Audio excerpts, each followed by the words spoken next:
Good morning and welcome to the Police Services Board meeting of January the 22nd, 2020. We do have a bit of corporate business to take care of, and we'll do that first off. However, I do want to ask if there are any disclosures of pecuniary interest, and if so, the general nature thereof. Seeing none, Her Worship will be joining us momentarily. She's just in her office at the moment. So, to our administrative support, I'm going to say to Owen, the election of the chair, and then we'll get on with the election of the vice chair. So over to you, sir. So I'll open the floor for nominations for the chair of the Police Service Board for 2020. Are there any nominations? I nominate Dennis Trevally for chair of the Police Service Board. Dennis Trevally is nominated. Are there any further nominations? Seeing none. You need a second? We don't need a second on nomination for chair. Can we have a vote then on Dennis Trevally for chair of the Police Service Board? That's carried. And I'll hand the chair back over to you. Thank you very much. Another distinct honor. So that takes us then to the nomination and election of vice chair. Any nominations for vice chair? Member Columbus. Mr. Chairman, I will nominate George Santos as vice chair. Any other nominations? George, you're willing to stand in that position? Thank you. All in favor? So done.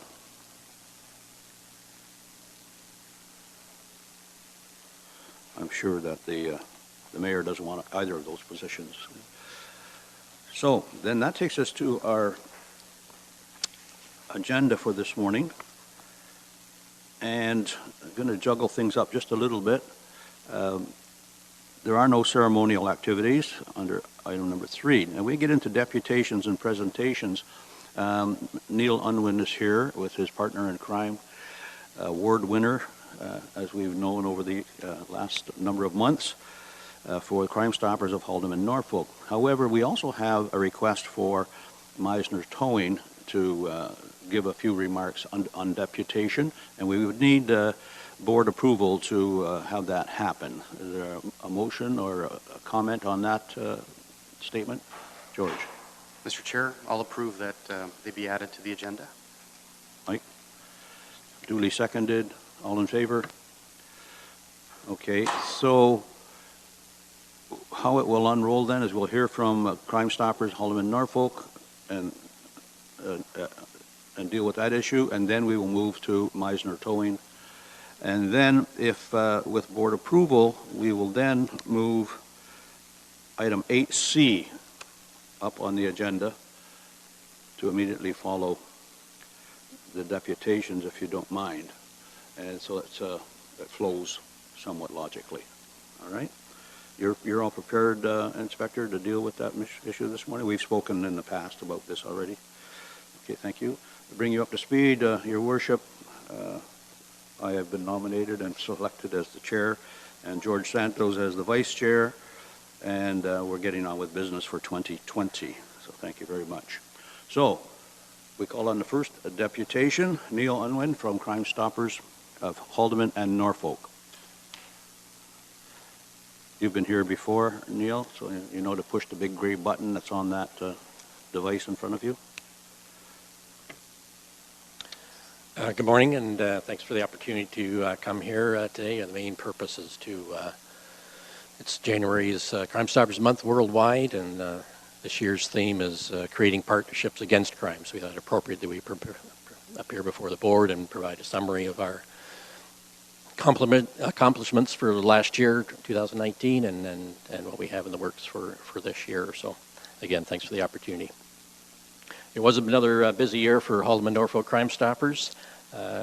We attended the Ontario Provincial Training Conference, where we received 5 awards for the work we do. One in particular that we're particularly proud of is for our engagement with a student Crime Stopper program at a local secondary school, and one of our local long-serving board members received a Civilian Achievement Award. So we're very pleased with that.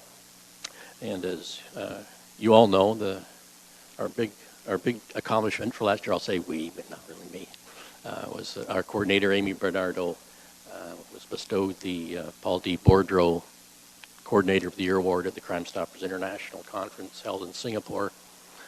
For our budget didn't allow us to travel to that one, but she was nominated and received that. So considering Crime Stoppers International represents over 1,000 Crime Stopper programs in over 20 countries across the world, needless to say, it was quite an accomplishment and demonstrates Amy's commitment and hard work for our program. So we constantly congratulate her for that. So, Amy and I also did attend the USA Crime Stoppers Conference in Tempe, Arizona. It was very worthwhile.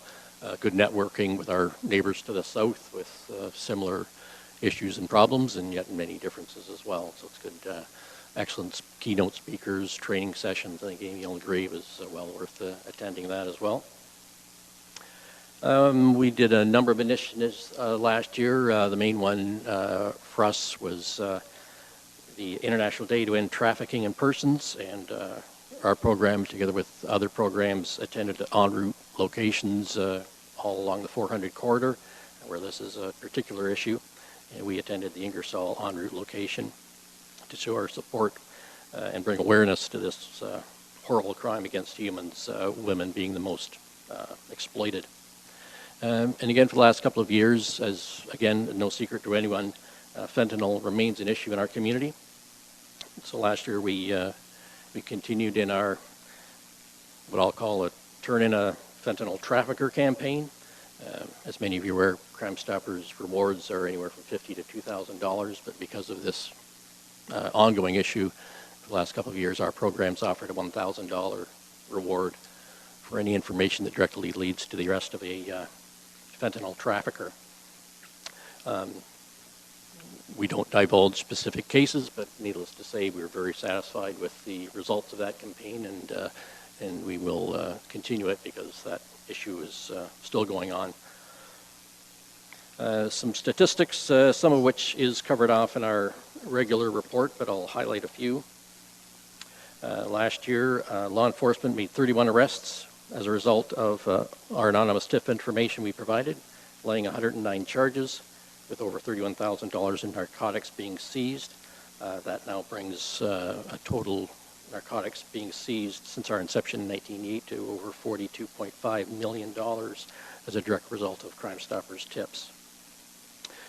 Our volunteer board of directors authorized rewards totaling $7,385 for tips received, which in fact is a 58% increase in rewards authorized from the year prior. So again, that's just shows the community engagement we have and the success of the program. So in summarizing, Crime Stoppers, we continue to be very active in the community in crime prevention initiatives and other programs, as well as our main purpose of providing an avenue for the public to provide anonymous tip information so we can in turn provide it to law enforcement and help curb crime and criminal activity within our community with the promise of anonymity and a cash reward. We've got a number of programs going on this coming year, in addition to obviously the tip rewards that we hand out. We have a campaign to improve our signage in all the municipalities, support of student Crime Stoppers programs, and training and attending training sessions. So because of that, we are requesting a sum of $5,000 from the board. And we thank you for your consideration of that and for your time here today. And if there are any questions, we'd be happy to. Well, thank you very much, Neil. And before I go to the board members, I want you to know that each month we get your statistics provided to us in our package. Questions to the deputation from members of the board. Councillor Columbus. Thank you, Mr. Chair. Neil, you're requesting $5,000. What have you had previously? We received 1,000 last year. 1,000. Okay. Thank you. Further questions from the board members? I have a few comments to make. First and foremost, in terms of the request for the dollars, the board will meet and discuss that based on whatever budget we might have at the present time. And we would have, of course, to request from you your financials for the last year, grosso modo, so we can be sure that that we're investing wisely. And that's an aside, but I want to take a holistic approach to crime prevention and law enforcement in Norfolk County, and certainly over the weekend, and during the weekend, or since the weekend, sorry, I did share with the board members some thoughts that I had about how this can unroll. And I'd like to see Crime Stoppers much more engaged with Police Services Board, the new Community Policing Committee that will be put into place, so that we build a hierarchy, if you wish, or a team, more aptly put, with our policing provider, the OPP, and the Police Service Board, as I mentioned, because as we go forward, Council has provided their priorities in terms of policing requests. We've got those in front of us today to look at. And all 9 members of Council have responded, which is great. We will take that as a board and build a summary of that, meet with our policing partners, the OPP, and get their local priorities themselves, what they see happening on the street and whatnot, plus their corporate imposed priorities, for lack of a better word, and build a strategic plan for policing in Norfolk County. So we'd like you to be part of that overall package, which really gets to something that Member Santos had raised in an email back to me about inclusiveness and partnership and engagement. We certainly want to engage the people, the citizens of Norfolk County, including students and those that are coming up. So what you do, what the community policing folks will be doing, will be bottom up to us and feed into the strategic plan. And when the strategic plan is struck, we'll be asking the inspector, our chief of police, to then develop a tactical plan, how to roll that out. That's not new to him. He has that. So the future of policing in Norfolk County looks bright. It will be holistic, as I indicated. So we want you to be partners in that with us. The other thing that came to my attention most recently was Crime Stoppers in the United States, I'm not sure which state it was, or which, said they're no longer giving rewards. They're going to invest their monies in community efforts. Any thoughts on that? Yes. First of all, in response to your earlier comments, we'd welcome the opportunity to be involved as you saw fit moving forward. In regards to tip rewards, that also arose recently when Toronto Crime Stoppers announced that they would no longer be providing rewards, but rather taking those funds and putting them towards community projects. Mm-hmm. That is strictly a Toronto-centric decision. Is this a discussion you're having at your board level, Neil? It would be discussed, but we've always agreed, as in every other, there's 38 programs in Ontario, and Toronto is the only one not offering rewards. Part of that, you are correct, in the Netherlands, they don't provide rewards. It's the mindset there that it's someone's civic duty. And for the most part, like, we authorize these rewards, many don't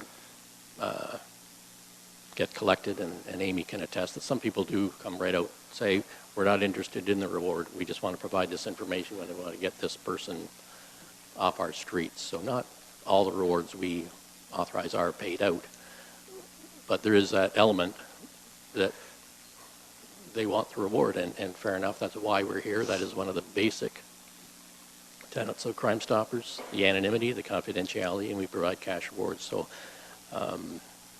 I would say we will always provide people with the opportunity to at least to collect a cash reward as an incentive if they see so fit. Mike Columbus. Put your microphone on, please, Mike. Mr. Chair, it seems as though what we heard was awards of $7,385 were given out last year for a 58% increase over the year before. So it looks like the awards are working in Hullum and Norfolk with respect to Crime Stoppers to get these drugs off the street. So it's a toss-up on that one. I think we should maintain the awards. Comments, Joe? Crime Stoppers is an independent program from the OPP, so I will not make comment on how they operate. Okay. I will, if I could, if I may, just respond to that. Yeah, our mindset and that of virtually every other Crime Stoppers program is whether or not a person actually wants their award, we will always make it available. That is, whatever that's, like as I say, it's just a Toronto decision. George? So, Mr. Chair, to Mr. Unwin, my question is our neighbors to the east, or sorry, to the west, which is Haldeman, they're involved in this program. They're also on site, the Police Services Board there? We will be doing a deputation to them actually next month. We scheduled with them, as we did last year too. We'll provide a similar report to them because we are Crime Stoppers of Haldeman and Norfolk. Okay, and another question, Mr. Chair, is it Haldeman, Norfolk, Tilsonburg, or is it just Haldeman, Norfolk? Because I see the letterhead to Mr. Unwin is basically Crime Stoppers of Haldeman, Norfolk. Yeah, at one point it was Haldeman, Norfolk, Tilsonburg, was it not? Yes, it was originally established as Haldeman, Norfolk, Tilsonburg. Just a quick history at the time that we were formed in 1988. There was no other local Crime Stoppers program, so the mayor of Tilsonburg at the time asked to be included. Ultimately, Oxford Crime Stoppers was formed, and a few years ago, Tilsonburg being in Oxford County went with Oxford Crime Stoppers, and we became strictly Haldeman and Norfolk. Really doesn't change anything other than a name because anybody can call in a tip to anywhere. Yeah.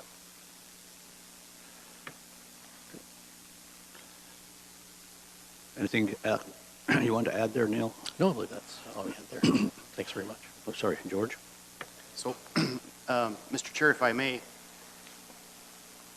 Mr. Unwin, I stand up, and the reason I'm standing up is just to say thank you for your service, and I just wanted to congratulate Mrs. Bernardo on this international award, and I think it's upon us to stand, so I'd ask Mr. Chair and your worship, Madam Worship, please, and Mr. Columbus, we give you a standing ovation for that award, and to our Chief of Police. So congratulations, Mrs. Bernardo, and thank you.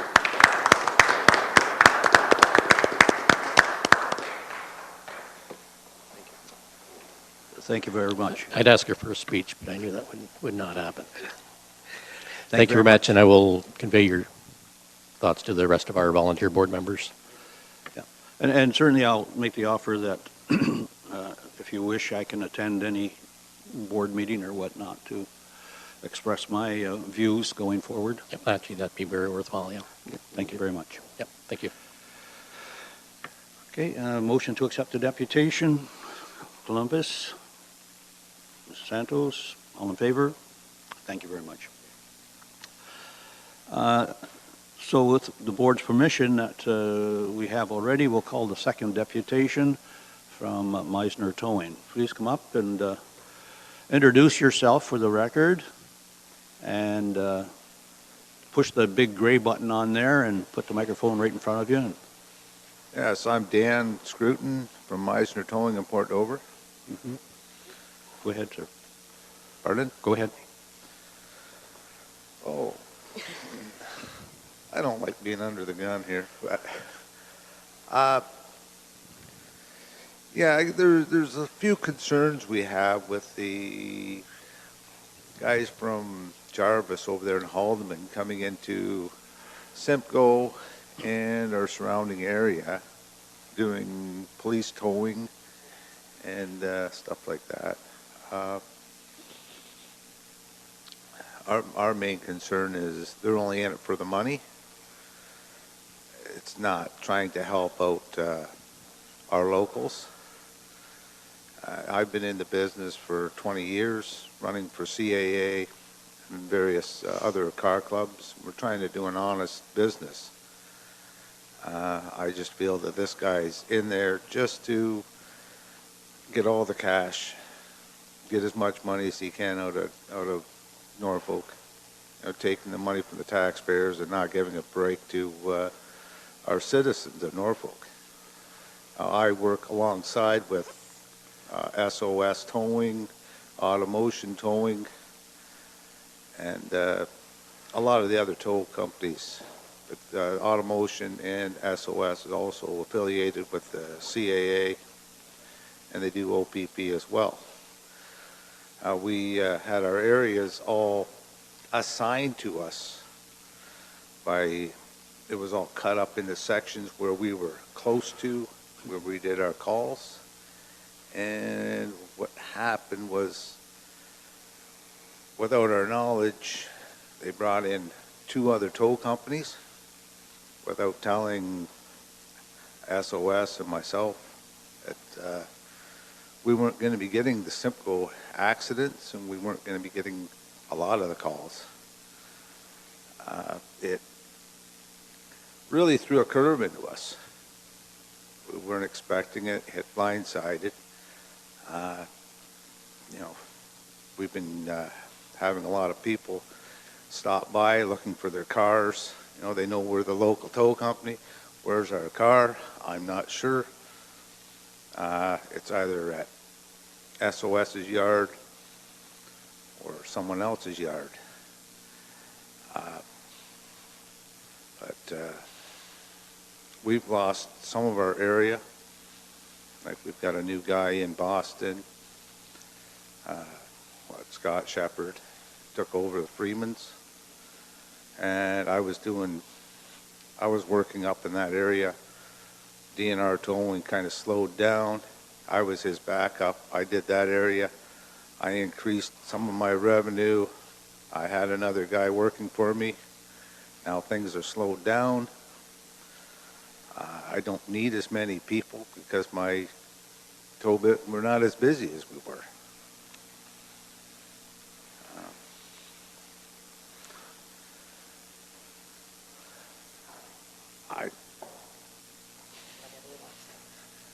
I just don't feel when I'm Don't Tracy step with up to the Miser. mic, please. Sorry, I'm Yeah. Tracy with Miser Towing. Having someone from Haldeman in this area, the only workers are from Haldeman. They're not having Norfolk County workers, so it's taking money out of our Norfolk County. They're paying other wages to somebody else, and I just don't think that's fair to Norfolk County. That's it. That's it? Yeah. Okay, questions from the board? I have Councillor Columbus first, and then Her Worship.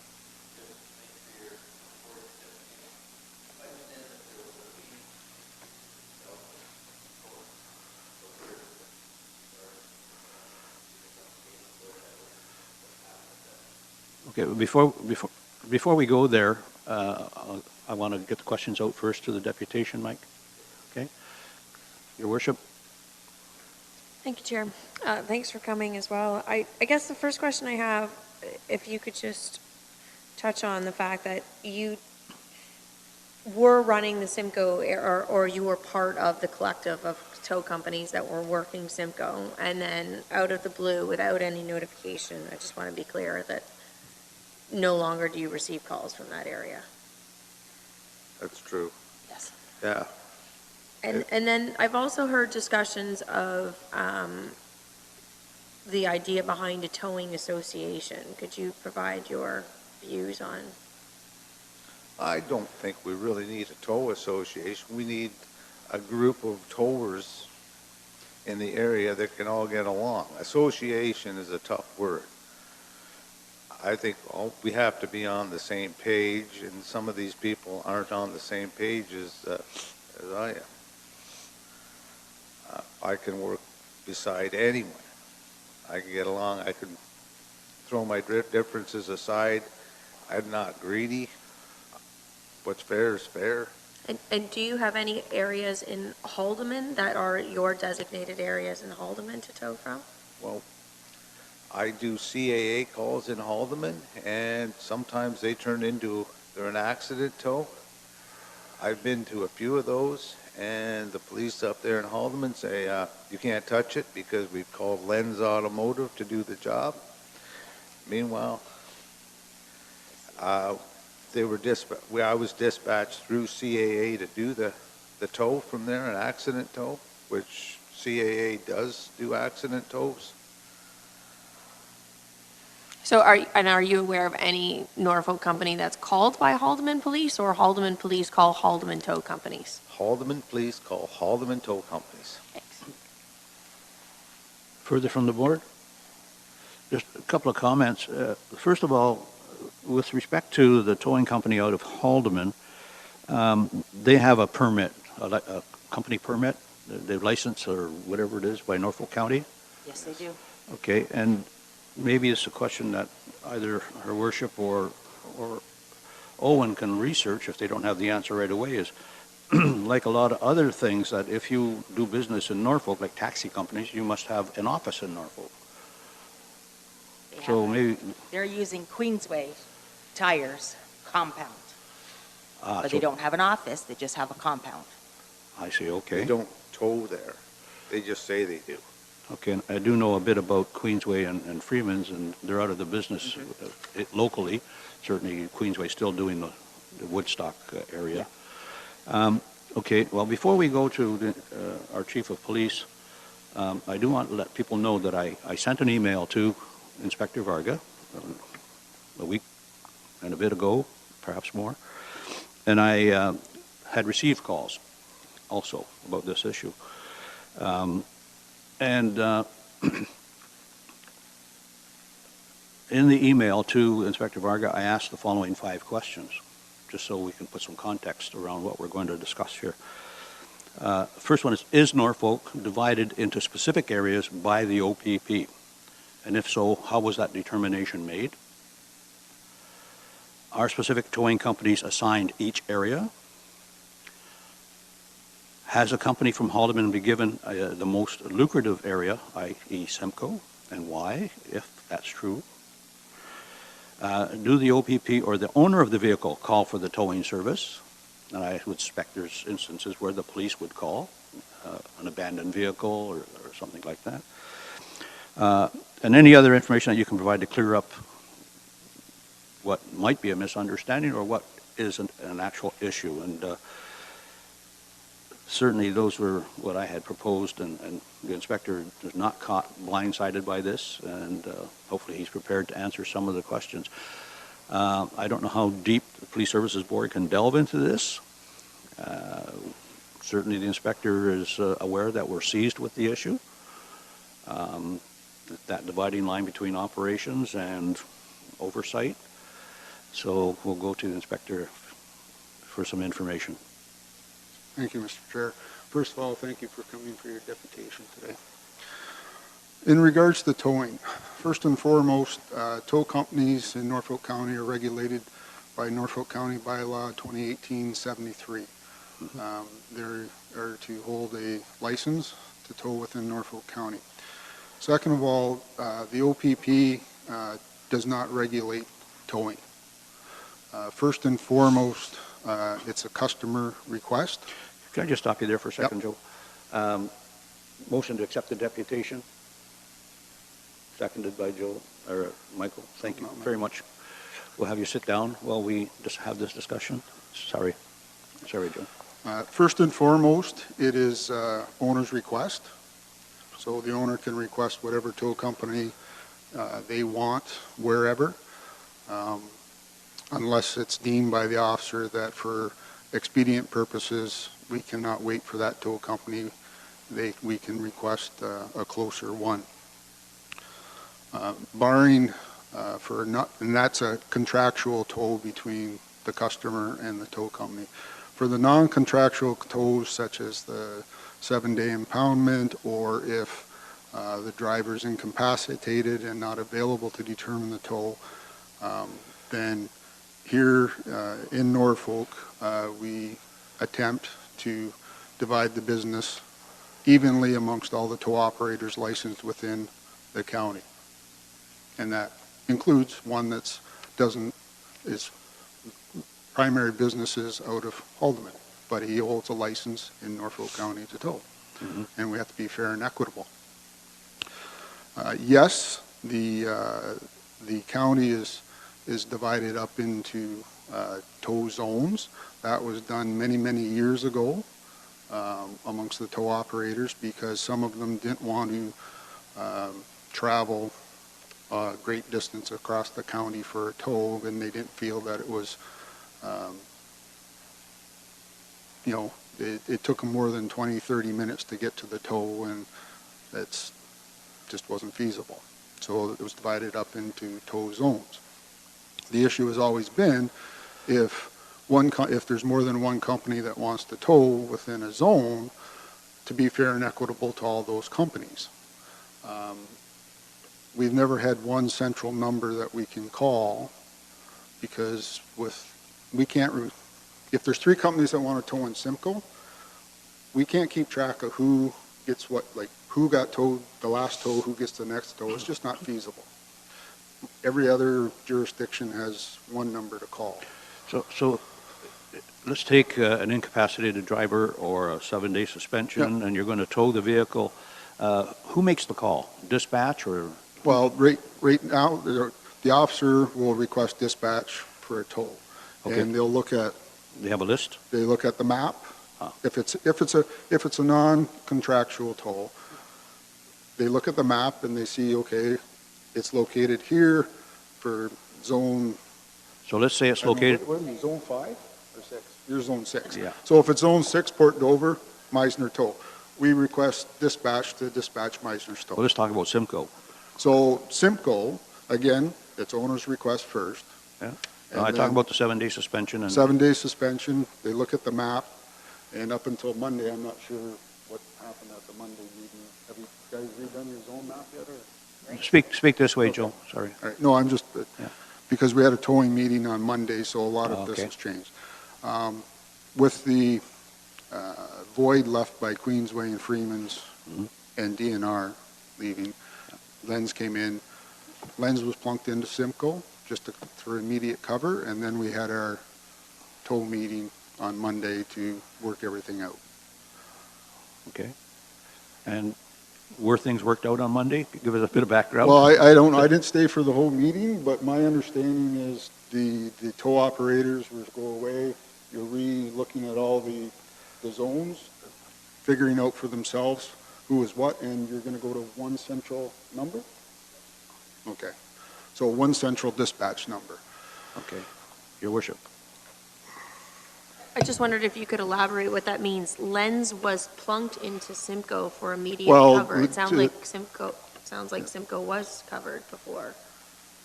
So I'm just curious what that means, plunked Well, into we're for trying to immediate be cover. fair and equitable to everyone. Go ahead. But if Simcoe was previously covered and if there was no sort of deficiency, if it's not like calls weren't being answered, I don't know what that means by plunked into for immediate cover. Like that makes it seem like Simcoe wasn't being covered, but the difference is it was being covered. And then whose decision was it then to plunk Len into Simcoe? OPP's? To be fair and equitable to everyone, because everybody had zones. Len came in, he had a license to tow in Norfolk County, he met all our requirements. And again, it was short-term until we had a tow meeting. We just assigned Len's Zone 4, I think it's Zone 4 or something. But you made a comment at the beginning saying that OPP does not regulate towing, but now you're saying that OPP made the decision to regulate that Len's covered Simcoe? You made that decision. We assigned Len's Zone 4, yes. Okay, but either you do regulate it or you don't regulate it. We It's either don't. a Norfolk County thing or it's an OPP thing. Correct, so- and that is why on Monday, we had a meeting we invited all the tow operators, I believe all but 2 attended. And Marie Cook Potter was present from the county because the county writes the towing bylaw. And at that meeting,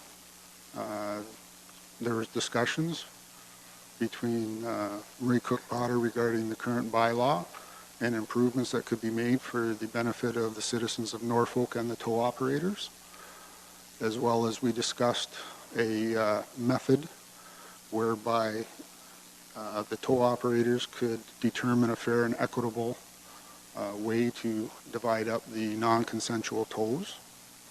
And that was through one central dispatch number. And they were also to go away and determine what areas of the county they wish to tow in. Well, I think though, fair and equitable, if we looked at it between Haltom and Norfolk, if we've just heard that, I mean, we're approximately the same size. Our commercial businesses here are about to face a massive tax increase this year, and we need them to be sustainable. So if Haldeman Police are only calling Haldeman tow companies, how is it fair and equitable that Norfolk County Police are calling Haldeman tow companies? I can't speak for Haldeman. I do not run that detachment. But here in Norfolk, any tow operator that owns a business license to tow in Norfolk County, we try to be fair and equitable to, because how can we say to a business who holds a Norfolk County license to tow, I'm sorry, you can't tow? Well, I guess though, have we done any investigation then? Given that it was OPP that determined that Lens should have Simcoe as their zone, was any investigation done as to how much are they actually using that Queensway facility in the manner that it was meant to, or is it just a shell?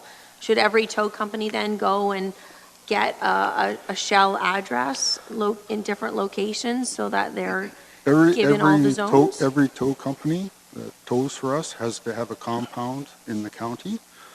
But I would assume that's a compound that they use. Do they use this compound? I don't know. I don't regulate how they operate Well, you business. don't regulate it, but you just told me that you plunked Lens into Simcoe for immediate cover when Simcoe was actually being adequately covered. It seems like a decision that, to me, if you're saying OPP doesn't regulate towing, wasn't maybe it should have come back to Norfolk County or to council if they wanted to change those zones. But fair and equitable to me would not be Haldeman OPP calls Haldeman companies and Norfolk County OPP calls Norfolk County companies. That just doesn't make sense to me. Well, luckily we had a meeting on Monday, and a lot of these issues, my understanding, are being worked out with the tow companies. If I could perhaps ask the Meisners if they want to advise what occurred at the Monday meeting, because we know that there's towing issues. There always has been. And again, we're trying to be fair and equitable to every business that holds a license within the county. Yep, go ahead. Tell us about the meeting on Monday, please. The meeting Monday, there was a lot of people biting their tongues. But meeting Monday, they were discussing Who was at the meeting, first of all? Mark Rose from Automotion Towing, Never mind, SOS. I don't want the names, the company names. SOS, Automotion, Fodes, Lens, and Scott, the new Freemans, Yeah, exactly, I know that about that. and Greg from Queensway. Okay. Now, Queensway is not doing towing anymore. Not for OPP. Sorry? Not for OPP, but he does personal. Oh, they're still doing local? Yeah. Yes. Okay. Yes. All right. And so what was the outcome of the meeting? Are you going to have another meeting, or what's happening? No, it's, somehow Queensway was voted to divide it up. Who did? To do a new plan on the map. Mhm. So he's supposed to be working on that, and it doesn't come in effect unless we all agree to it. Yep. I know SOS, they were asked to set up a compound in Simcoe, do the towing, in which they did. And then they got booted out for Haldeman. I just don't know why we didn't get the information that Haldeman was taking over an area that was being shared already by our own towing association or Okay, towing group. we're aware of that specific issue, but I want to stick to the Monday meeting. Well, that was all it was about. We Oh, set okay. some we had some new bylaws we wanted to be done. And it was more or less about the map, with the zones of what we wanted. Okay, so it's, to pick up on what the inspector said, the zones, excuse me, were put in place some many years ago. Yes. By the towing companies. Yes, And so now the towing company is redesigning the map if they possibly can? yes, Okay. And giving consideration to the fact that Len's Towing, or the towing company from Haldeman, is licensed in Norfolk to do business. yes, So they were at the table. yes, Okay. And they're using Queensway as their de facto base. yes. All right. Anything else discussed at Monday's meeting? And that was about it. Okay, thank you very much. Just Hang on. Sorry, Tracy. What is the cost of a towing license in Norfolk County? It's $118. So for $118, you can get a license to tow in Norfolk? Yes. And then, got it. Thanks. Thank you, Your Worship, for calling them back. Sorry, Joe. Does Len's, excuse me, the towing company from Haldeman have any special qualities about it other than just towing vehicles? Heavy lift, whatever? They do have a heavy lift, yes. They do Okay. heavy towing. All right. Anything else about them other than, Nope. all right, thank you very much. Go ahead, Joe. Along with, at the meeting, it was also discussed amongst the operators of looking to go to one central dispatch number, Mhm. whereby if they determine amongst themselves if more than one company is going to tow in one particular area, that their dispatch themselves will regulate who has the next tow to be fair and equitable amongst them. But It seems like that would have been a good solution had Quest been still in business locally, but they're not in business anymore, the Yes. answering service.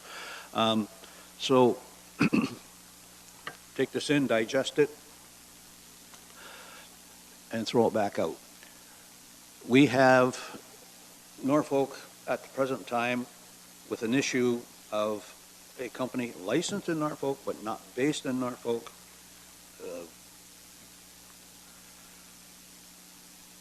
To the belief of most of the tow drivers, and they are coming in and taking business in the most lucrative market, Simcoe, most highly populated, I won't say the most lucrative, highly populated area, Simcoe.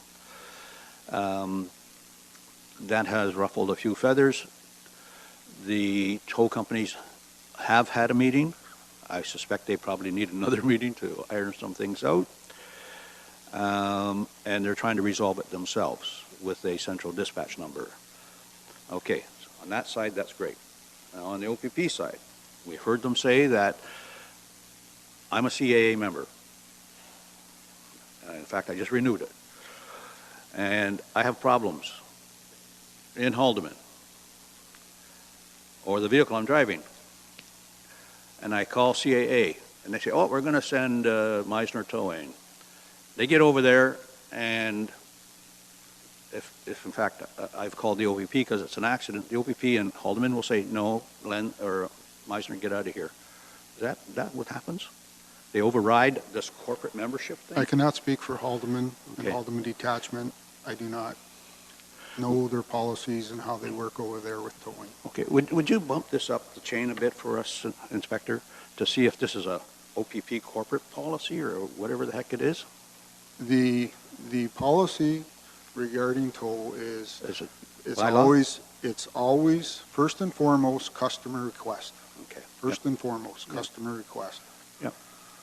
Second of all, if it's a non-contractual, then it goes by any municipal bylaws that are in place. So we would need Some to... counties have municipal bylaws regarding, So what you're telling me then, for Haldeman, they're following the Haldeman bylaw? I have no idea what they're following I see, over there. okay. So we can get... Again, I can't speak for We can get her Haldeman. worship to talk to the mayor of Haldeman and sort that out. I wonder if it's not the same with Oxford or Elgin or... Well, the Oxford has a towing association, Brant has a towing association. Haldeman did have a towing association. I don't know whether it's Okay. still in effect or not. Okay, as I said, my ambition here today is not to delve too much into the operational roles of the OPP because we're told we can't get too deep into that. However, we have an issue, and I'm trying to see if there are solutions out there that we can bring to bear, but it seems to be a larger issue than just Norfolk at the present time. I think that Yes. we are very stepped forward in that having the current tow operators amongst themselves look at the zone map and determine where they want to tow, and then go to a central dispatch number. I have Member Columbus first and then Her Worship. Yeah, just a comment, Mr. Chairman. If you read the Toronto Star, it's quite common to hear issues across municipalities having issues with respect to towing. And I guess the thing I have is, does our bylaw restrict licenses to non-residents? Well, that's And up if to it council to look at that. I don't know if it could, but if it doesn't, then we can't do much about it. I don't know what the province would say about it. Well, I think the issue is not so much they're non-resident as if they have an office, like a taxi company. Right. If you want to do business in Norfolk, you have to have an office in Norfolk, right? Your Worship. Oh, thank you, Chair. But it also has to be a legitimate office. Yes. Yeah. Well, that's up And to you I'm folks. I'm just reading the bylaw, and I actually don't see anything about that even at all. As far as having a location even, it just seems to me that it's $118 that you pay, and that's all it takes. So I think it would be interesting to see then what Haldeman's bylaw looks like, and then perhaps council could look at mirroring the same so that our OPP, to make it fair and equitable, if Haldeman's OPP is only giving Well, I would suspect, towing to Haldeman companies, then our OPP should only be giving towing to Norfolk County companies. That's not to say that an outside company couldn't have a license to be able to operate a Norfolk County license so they could come and pick up particular vehicles on a customer demand basis. Well, Whether But they I have don't a- think that whether that's they- what we're discussing is a customer request. We're discussing those OPP calls. but it seems we have a couple of layers to deal with here. And it's not just Haldeman, although Haldeman at the present time is being discussed. Oxford and Elgin, Brant as well. We have other neighbors that we should investigate their bylaws. But it seems we have layers. The CAA call. I have an accident in another county and I call CAA. CAA is going to take my car. I don't care. I'm the owner of the vehicle. I'm going to have CAA take my vehicle. That's the first layer. Second layer is the heavy lift issue. There's a requirement for heavy lift from time to time. And if that's the only company that does heavy lift, then albeit they will need a license to operate in Norfolk County. Maybe that's why they have the license. I don't know. The third layer is I think we would look for consistency in application across the board, and hopefully the meetings that are going to take place and have taken place will bring that consistency to bear. Certainly the county solicitor can do her investigations relative to the bylaws in our neighbors as well as here and make any recommendations to council for adjustments. I don't know if I left anything. Go ahead, Your Worship. Well, it's just that I'm not convinced that the meeting is necessarily the right venue. I mean, the meeting is assuming that Lens is getting part of some particular zone, and I think the determination still needs to be made as to whether or not it's appropriate with somebody with an office that's not really actually being run as an office in Norfolk County gets to come in and take that business. Just one final question, though, for the inspector. Just back to sort of the Lens being plunked into Simcoe, could you just explain how that process happened then? Did Lens reach out to OPP and say, we now have a license in Norfolk County, we need a zone?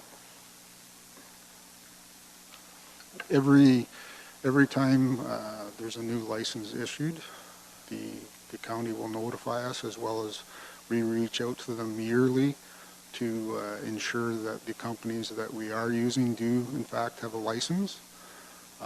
And if they have a license, then we try to be fair and equitable to everyone. And we knew that towing was going to have to be discussed shortly with the vacancy of two companies, and then Freeman's also coming on board. So The new Freemans. the new Freemans. Yeah, it's a little confusing, but the new Freemans.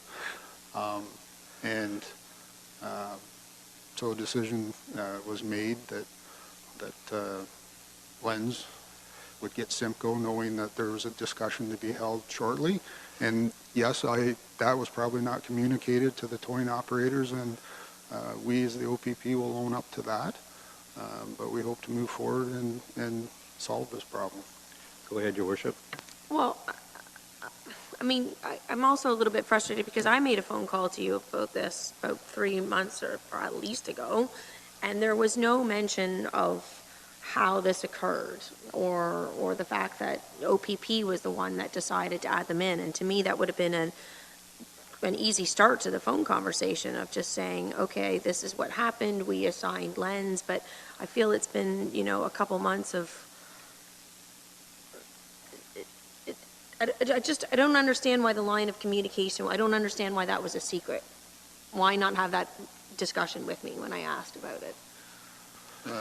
I do not oversee the towing within our detachment. That is assigned to a sergeant. When you called, I had to speak to the sergeant to find out exactly what was going on. I knew Lenz had a business license, but I wasn't aware at that time that he redone the zone map. So, Next time just a minute, Your Worship. So, I'm trying to make this is very clear in my head. You've delegated to a sergeant the towing program, for lack of a better word. Was that sergeant at the meeting with these folks? Yes, he was, Okay. and right after I spoke to the mayor, how many months it was back, that sergeant actually contacted Dan and spoke to him directly. Okay, thank you. And at that time, I think the meeting and everything was set up. Thank you. My ambition to make sure that there's engagement laterally as well as vertically. Go ahead, Your Worship.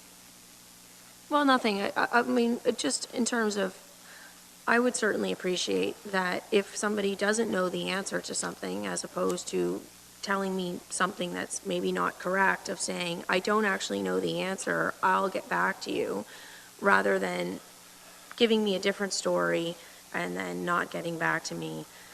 I'm going to be honest, that's a little bit frustrating at the time, because that was, in fact, I distinctly recall when I just called and I was just asking you a couple questions, you had your backup so much on the phone that I actually made the comment to you about, why do you have your backup with me right now? I'm just making some inquiries as to what's going on. So I apologize for doing this in this forum, but I also think it's incumbent on you to accept some responsibility here that looking back at the call that happened. I mean, I find it interesting that OPP in one breath says that they don't regulate the tow companies, but then in the other breath now says that they made the unilateral decision to plunk in a company that pays $118 to have a license. Hang on, Joe. Go ahead, sir. I know Freeman's and Queensway shut down, right? Now they're looking at something different, but who else has heavy towing equipment? Meisner's told us they did not, but is that likely the reason that you appointed Lenz, or someone appointed Lenz, because they do have heavy equipment? Lenz has the ability to have heavy tows, as well as the new Freeman's has a heavy tow, as well as most large trucking companies will have a contract with heavy tows, such as Ken's out of Brantford, or Abrams out of, Abrams is just about everywhere.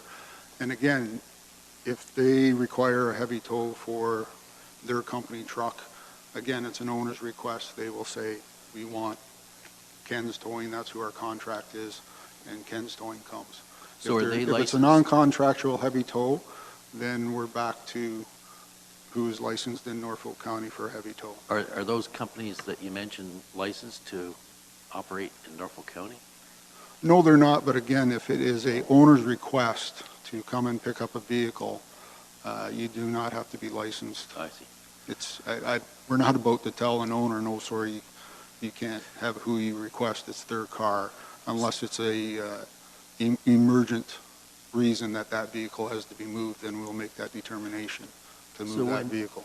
When Queensway and Freeman's shut down, was there still availability of heavy towing in Norfolk? When both of them shut down, I believe no, not at that time. but Lynn's had that. I'm not sure when Len's got into the heavy tow business. Okay, thanks.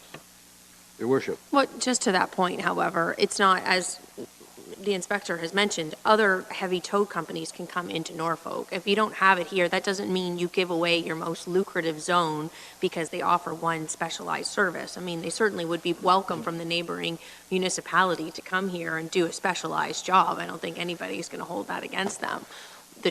The concern here is not the heavy towing. The concern is the most lucrative zone, Simcoe, a unilateral decision being made by OPP to go now and plunk another company into that. Thank you for that comment. And that wrinkle itself leads me back to my discussion about CAA and Haldeman. If we believe what happens, they say, no, go away. We're going to call the Haldeman Tow Company. So having said that, the takeaway from our very open and frank discussion this morning, first and foremost, if Norfolk County Council wishes to undertake a review of their bylaw, that's their prerogative, and we would suggest that they at least have a discussion about that. Yes, sir? I believe if you check with Marie Cook Potter, who was at the meeting on Monday, she is reviewing the bylaw regarding the addition and deletion of several things at the suggestion of the tow operators themselves. What was the name again? Marie Cook Potter. A county employee? She's a county employee, okay. works in... All right, so we'll look at that issue. If there's any note of caution there, being too restrictive sometimes creates problems as well. The other issues we have, the takeaway from the meeting is that the towing companies themselves are now engaged in discussions. They're looking at the possibility of central dispatch. I'm sure Brantford has a call center since there's no longer one in Norfolk. And they're looking at the map and the division of duties of work itself. So it seems that we should let that discussion unfold as it may. In terms of the bylaw again, this individual from the county may want to expand his or her views in terms of what the mayor has raised in terms of Haldeman's bylaw, Oxford, Brant, and Elgin's bylaws, because we certainly have those boundaries that are out there. I think that the heavy lift issue is probably a red herring at the moment. If the capacity is there, that's who you call. If it's a contract from that transportation company that they have, and they call in someone else, Councilor Columbus raised the issue, well, are they permitted to be in here? Which gets back to the bylaw being too restrictive, perhaps, or not, as the case may be. Is that a fair summary so far? Go ahead, Your Worship. Well, just one step beyond Haldeman's bylaw would also be determining what the OPP practice is if we're going to be fair and equitable between the two counties. If OPP's practice in Haldeman is different than our OPP's practice, I think that's something we should also look at. That's that corporate bump up that I suggested that perhaps the Chief of Police would like to investigate. I don't want to get too deep into that, but I think there has to be consistency in approach across all the boundaries.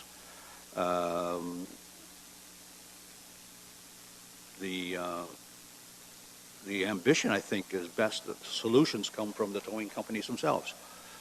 And if that can be achieved, then everybody's going to be somewhat happy. I won't say totally happy, but somewhat happy.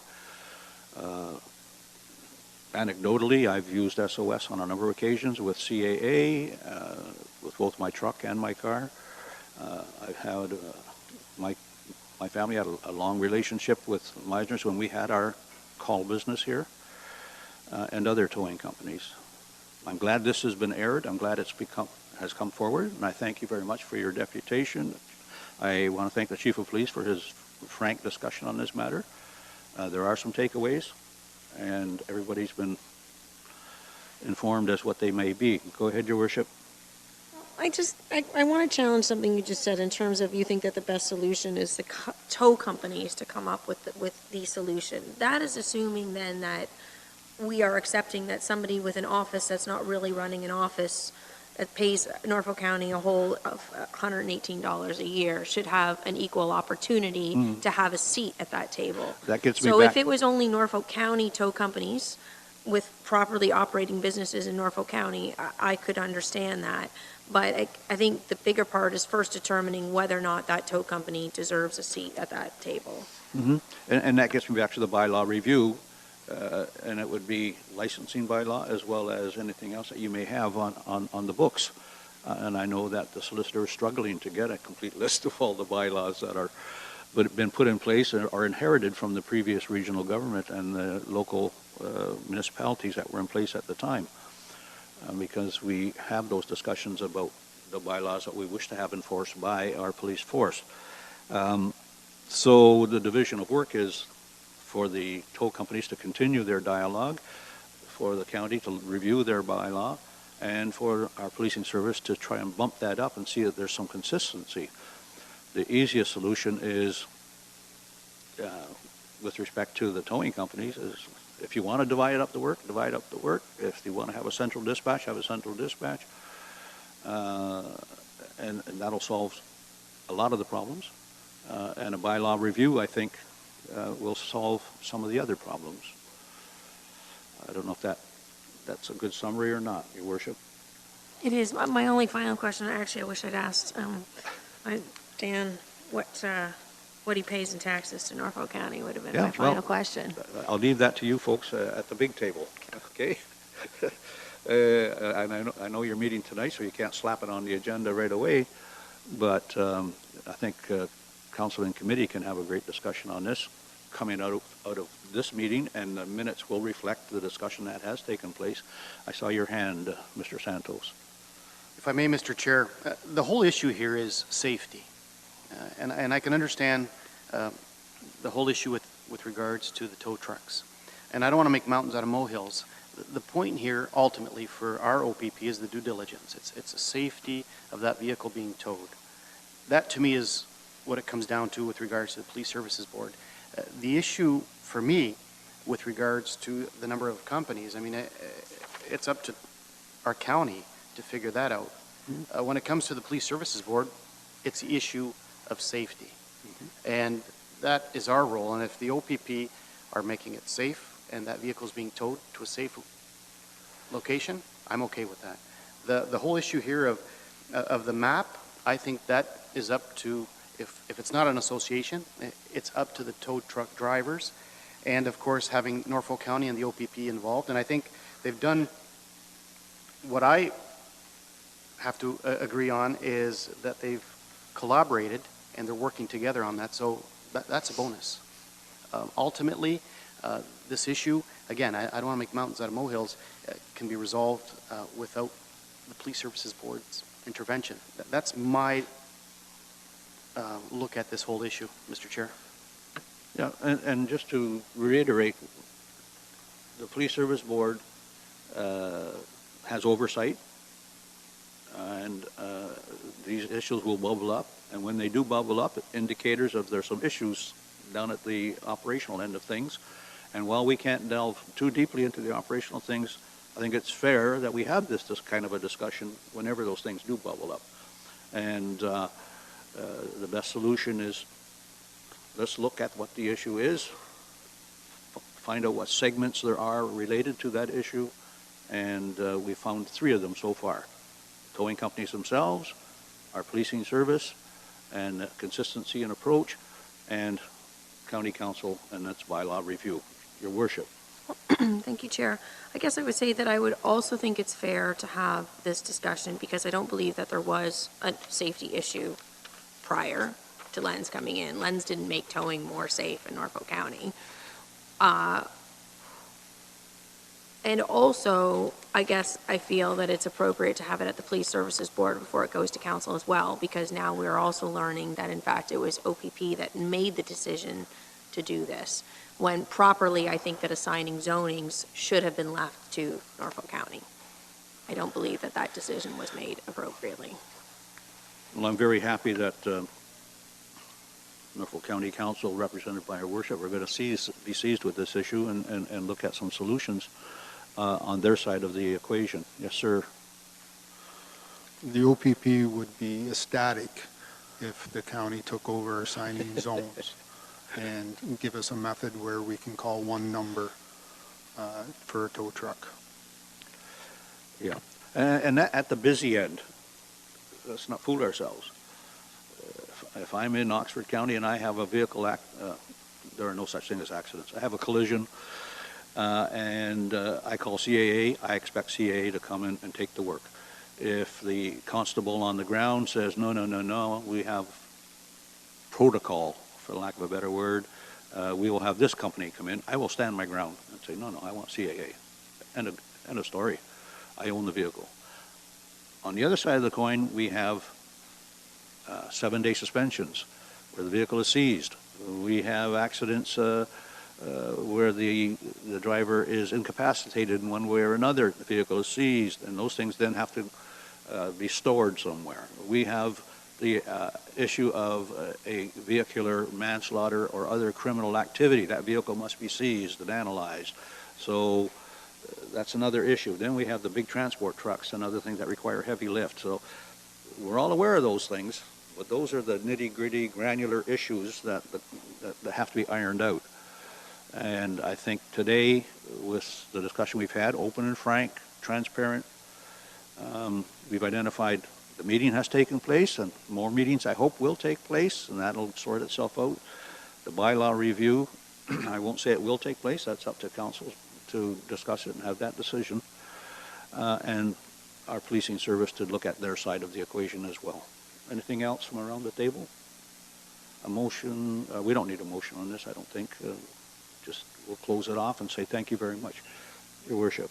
The only thing, I really have to apologize. I have a water meeting about Port Dover, a conference call that I need to be on, so I think I'm going to have to step away, unfortunately. Well, and I wish you very well and success on that. Thanks. Because as you know, 6 or 7 years ago, we were where you are today, and with the Six Nations and the County of Haldimand. So go and take your call and remind Mr. Hewitt we're back to the future on this one. And Councillor Columbus, maybe I might also be, just before you leave today, if I could see you about things. Thank you very much. Sorry? Yes, we have quorum. There are 3 of us, 5 board member. Before you leave. Yeah.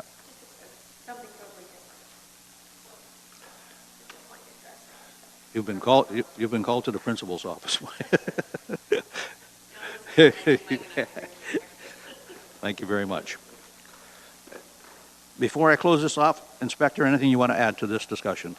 Nope. Thank you very much for your participation and your frankness. Thank you very much for being here today, and I wish you every success. Good to see you both. And I'm sure Monty wanted to talk to you. Okay, let's get back to the agenda, and that is item number 5, approval correction of the Police Services Board meeting minutes of December the 17th. If there are no errors, corrections, or omissions, we'll accept those as adopted. Thank you very much, Councillor Columbus and George Santos. Business arising from the minutes. There's nothing listed on our agenda. Correspondence. You have in front of you the Community Policing Chairs meeting from January the 16th. It's on your desk. I'll give you a quick overview. Certainly, of the remaining chairs, three of them were present, along with Inspector Varga and the new staff sergeant. Were there, Owen and myself. I think that was it, right? And the outcome of that was to give direction to the chairs to close off their bank accounts and send that money forward to Norfolk County, excuse me, along with the 2019 activities on the account. So if the treasurer, excuse me, if the treasurer at any point wants to review those for whatever reason, that can be done. And there was a date on that,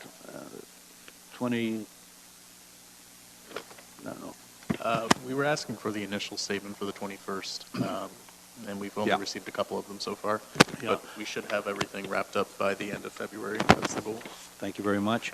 And if you look at page 2 of that handout, you will see the amounts of money that were indicated to us to be currently held by those committee members, those subcommittees. Excuse me, with the exception of Simcoe, and Owen is doing his best to reconcile Simcoe as well. So what could go forward, Councillor Columbus, during budget, we have a request placeholder for $12,000. I think that the amount of money coming back in would influence that number to help you out minusculely with your multi-million-dollar shortfall. Excuse me. And the outlier from, before I go to that, there was a good discussion about the upcoming new Community Policing Committee. Council tonight will ratify their decision of last week in Council and Committee, and that is to then have the clerk's office issue the application requests out there, whatever timeline he or she, the deputy clerk, want to put on that. When all those applications are received, they will be forwarded to the Police Services Board. The Police Services Board will review all of the applications and make the appointments. Council will not make the appointments. We will do that. Excuse me. The new committee will consist of 7 base members, and we would hope 1 from each ward. That's ideal. So 7, and 4 at large.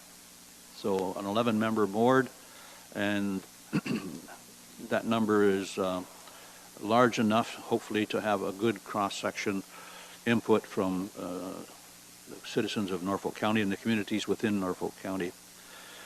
As I mentioned earlier, the only outlier at the moment is Project Lifesaver, and I asked Michelle to get in touch with me so that we can meet and talk about Project Lifesaver, which, for those who don't know, is a project where those who have dementia, Alzheimer's, for those folks who have a tendency or proclivity to wander and get lost, they are wearing a device, and they are tracked and found very quickly if needs be. I want to have a discussion with her about that project and find out some of the details of it.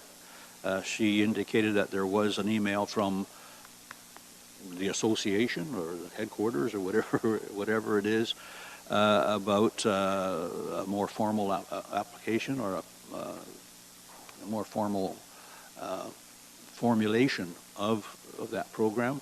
I haven't seen that yet, so I want to meet with her and discuss that, because in my own mind, I want to have a discussion about where Project Lifesaver is best seated to have the consistency of support and funding that's required. The pamphlet that I have, and I've read through, is it seems like the Simcoe Lions is doing a large chunk of funding to them. Is it better suited for Project Lifesaver to be under the umbrella of Health and Social Services rather than police? We know the police have a role, and they go out and try and find these people, but that's after the fact.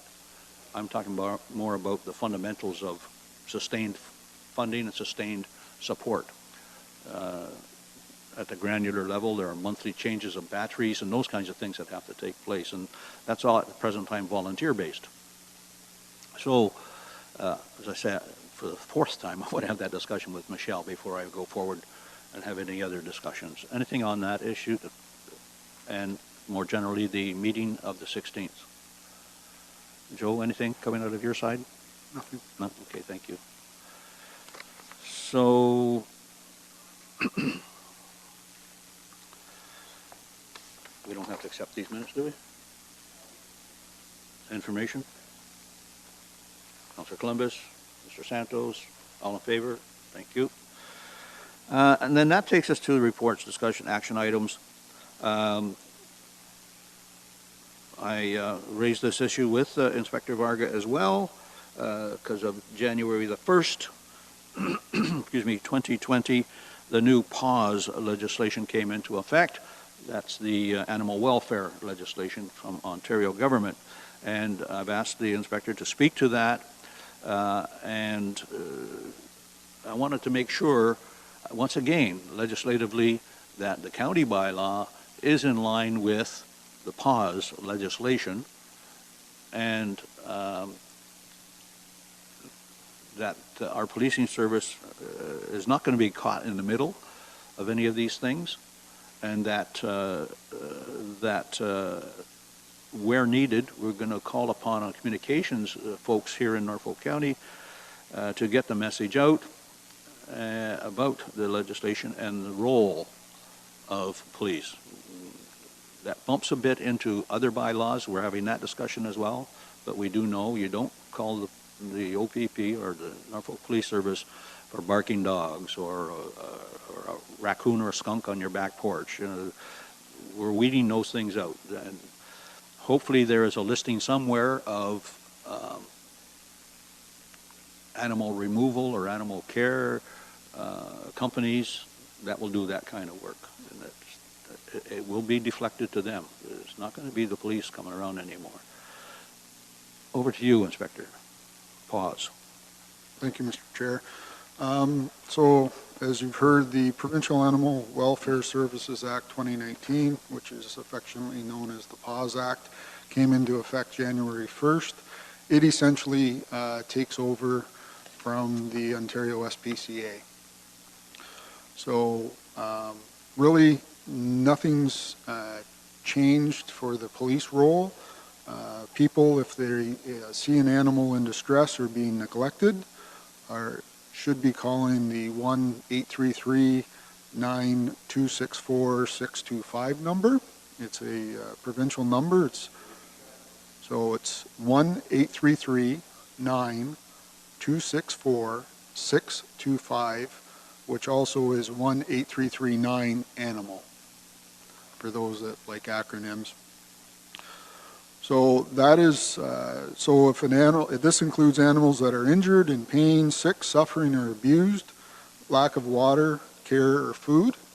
The call should be made by the person to that number. Once that call is received by the PAWS agency, they will create a ticket for further investigation and assign a provincial inspector, a local approved humane society, or if required, they will engage the local police service, and they will work in conjunction with the local police service to solve that issue. On that, I also want to point out that Norfolk County does have an animal bylaw, and within that actual bylaw, there is a section regarding Section 2 regarding care of animals, and in it states, it states within it that everyone who keeps an animal within the county must have it in a clean sanitary environment, proper care, food, water, shelter, etc., etc. So for those calls where there is a lack of proper care, i.e. food or water, they can call the bylaw, and bylaw does have authority to go out and deal with that issue. If it is a immediate danger or distress to the animal, i.e. it's 90 degrees out and someone has locked their dog in their car in the Walmart parking lot, as an example, yes, they can call 911 immediately, and we will go and deal with that issue because the animal is in immediate distress. We have authority under the PAWS legislation to do that. But for, again, if it's not an immediate distress incident, they should be calling the 1-833 number. If it is a wild animal in distress, as we've discussed, injured or deceased, a raccoon, skunk, one of the unfortunate geese that gets hit down on the Queens, Queensway, they should be calling a local animal service. If it's on private property, if it's on municipal property, they should still be calling a local animal service and/or informing the county of the animal on their property, and the county can phone whatever local animal company they want to deal with it. They should be not calling the police for that type of thing. That's really the legislation. Thank you, thank you very much, Inspector. And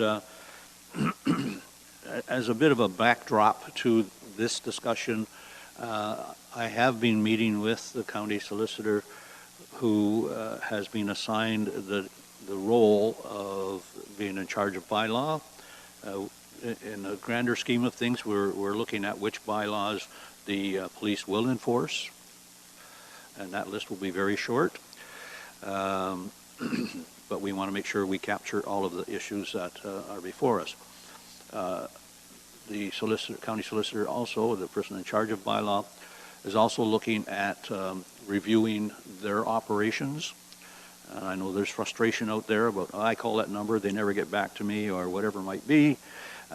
She is seized with that issue and looking at some possible solutions to that, which will end up on the council table, Councillor Columbus, and council will have to deal with it because it will be bylaw changes, and possibly organizational and response changes. So it's not just one-off. This is a much bigger picture that we're looking at. But with the pause legislation coming into being on the 1st of January, passed of 2020, I thought it was important that the inspector enumerate the role of our policing service in that legislation. Questions from the board members at all? Mr. Columbus. Yeah, Mr. Chair, was there a press release put out on that? And maybe our communications department can do something if there hasn't been? There was a media release coming from the Ontario government on that. But maybe Norfolk County should put one out. We've got a department now. Yep. They're always looking for something to put in there, so Yeah, and maybe one can look after that. Yeah, and we would certainly hope that the local media would pick up on this issue, knowing that Monty was busy with interviewing some folks. So perhaps he can review the video and look at the issue of the new pause legislation, the Animal Welfare Act that came into being, again, 1st of January, and the role of local policing under that legislation, vis-a-vis also the bylaw that we have in place, the animal control bylaw. If there's a takeaway, and the inspector has raised this with me on a couple of occasions, that the legislation with the most severe penalties will take precedent. Am I correct in that, sir? That is correct. Thank you very much. And there is just for Monty's sake, there is a review by the county solicitor of bylaws and its organization and its responses more generally. Traffic issue on St. John's Road, Inspector. Did you want to raise that issue or talk to that issue? I didn't put it on the agenda, but I'm not sure I can speak to it if you tell me what you'd like me to speak to. Well, you had something about Canada Post that came in and said that we had a correspondence that said that Canada Post thought there was safety issues out there. Well, yes, the Canada Post, you forwarded that to me. We contacted Canada Post, and they're simply doing a review of the location of the mailboxes that are reported there. The carrier had some issues, believed, with the location of the mailboxes, whether they were too close to a hill or not within the setbacks of what Canada Post requires. The Canada Post representative indicated that all the mail drop boxes along St. John's had been reviewed several years ago and had all met the current Canada Post requirements, but they were going to look at them again. So, okay, and is there anything on the new equipment that has been purchased in terms of monitoring speed? The speed watch signs, the pole-mounted ones are in. Just waiting for county roads to put them up. I'm not sure where they are at with that. The mobile speed watch sign is ready to go. Just waiting for the weather to cooperate. Should we put it up and we get a snowstorm or an ice storm like this, it's most likely going to get damaged, so we refrain from putting it up in bad weather. But once we get some good weather, St. John's is a targeted location for that. I was just going to go there. Yep. St. John's is a targeted location to have that put up, as well as St. John's is currently a focus patrol for us for the second time, and we've had some enforcement action on that road. Okay, and we'll be looking forward to the results of that in the next meeting. So, Councillor Columbus, you've heard from the inspector about the sign, the equipment, the speed watch, so you can carry that forward if you don't mind to Public Works. Your questions, sir. Put your microphone on, please. Watch signs that are pole mounted, right? Do they sit there permanently forever, or can you move them from village to village where there's speed issues? No, they're mounted on either a 6x6 or a 4x4 pole, much like a stop sign is, and you can move them wherever you wish. It takes some labor, of course, but they can be moved. And who would be responsible? Is it our roads department that would move them, or under the direction of the OPP, or? The roads department has taken carriage of the speed watch signs. But there is a committee that you have that. There's a collision reduction committee, yes, but the roads department, the signs fall under their department for installation, maintenance, and storage. The location of the signs was determined that through the collaboration of the collision reduction committee, which county sits on, engineers, police, they would determine the best locations for those pole-mounted signs. Okay, thank you. Okay. So, again, if you would carry that message for us on our behalf to Public Works, Councillor Columbus, and get back to us on any result you have. I think it's important that we get those things out there and mounted. There's a mobile one that will be moving around. And again, the committee, the Collision Reduction Committee, will be looking at target areas and where the hot spots are, and we'll leave it up to that committee and the partnership between the county and the OPP to take care of that granular issue. But we do need to reinforce that the Police Services Board has its hand in a lot of different things, and we all have to be aware of what they are and get information back. And data helps us make good decisions. And we dealt with the vehicle towing in Norfolk issue. That takes us to item D, and that is the policing priorities and strategy. You have also on your desk the results of the survey of county council respecting what they saw as their priorities. You have a copy of the survey on page 1 and the results that start on page 2 and 3. And I did a quick review over the last few days of those responses. And first of all, let me thank council, all 9 members of council, for responding to the survey. You will see that crime prevention is mentioned most frequently. That's in line with the Police Services Act, the current act and the pending legislation, where the priorities are crime prevention, law enforcement. So, and there are a couple of comments there. And I'm not sure who made the comment about not seeing any police in their community.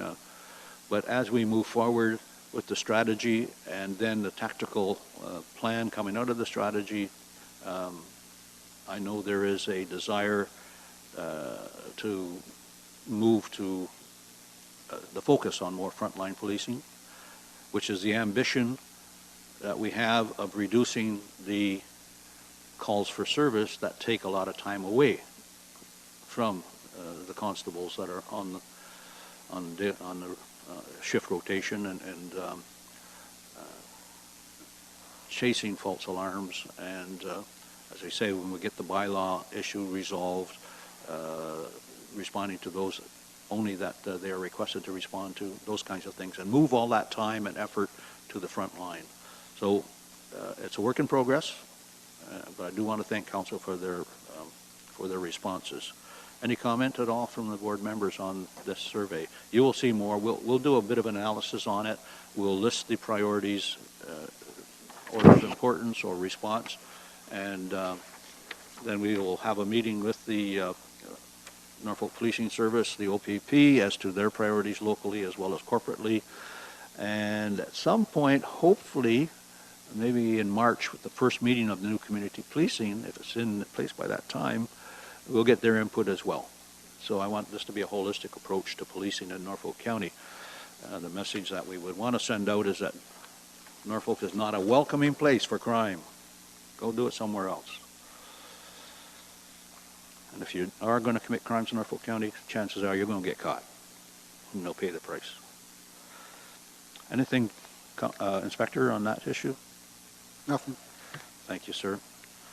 That takes us to OPP monthly report. Over to you, Joe. Thank you, Mr. Chair. So the report for December 2019 starts on page 12. Overtime allotment for the contract, $387,628. Dollars spent to date, $378,721.68, which is 97.7% of our overtime budget. So it looks like we'll. Does that close the year off, or is there still outstanding?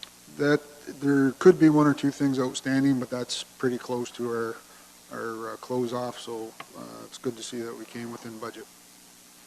Auxiliary policing hours for the month of December were 269. No tributes. Correspondence, you have the Crime Stoppers report there. I think Neil covered Crime Stoppers quite well, and I don't have to delve into that. Locally dedicated hours of overtime, page 15. For the month of December, there were 662.25 municipal hours and 121 provincial hours of overtime. A question on that, sir, in terms of overtime, or more generally calls for service. How do you determine on a call for service which is provincial and which is local? Is there a set of requirements? So if a accident occurs on a provincial highway, that is a provincial park, or on the beach, provincial park, or on the water. That is a provincial responsibility, and when the officer completes their daily activity report, there is a code that's entered which indicates for that area it's coded as a provincial responsibility. And what about yesterday, the teachers were demonstrating in front of Toby Barrett's office, and you and I had a bit of a communication, and I thank you for that. Is that a provincial thing, or is that a local thing? No, that's a local. So, so did they request police presence? No, our provincial liaison team, which you do not get billed for. Okay, that's where I was going to go. Is engaged with them, and there's no issues. Okay, thank you very much for that. Continue, sir. Page 16 and on are the monthly stats for December. I can answer questions on those at the end if you wish. Just a few things that I want to point out for a year-end summary, if I could, regarding stats. So our Community Streets Crimes Unit, I just want to point out for their 2019 stats that they executed 55. These stats aren't within your pages because I just got them yesterday. But I wanted to point it out. I thought it was important. because we're talking about street crime, property crime, drug crime. So for the year of 2019, they executed 55 warrants, those being drug warrants, general search warrants, DNA warrants, Feeney warrants, and production orders. In total, they laid 265 charges, and that's under the Criminal Code, Provincial Stats, and the Controlled Drugs and Substances Act. They seized $54,847 worth of various drugs: fentanyl, cocaine, methamphetamine, hydromorphines, carfentanil, and other assorted drugs. Property seizures and recovery.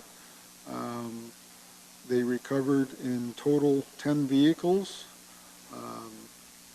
cars, pickup trucks, and tractors. They seized 23 cell phones.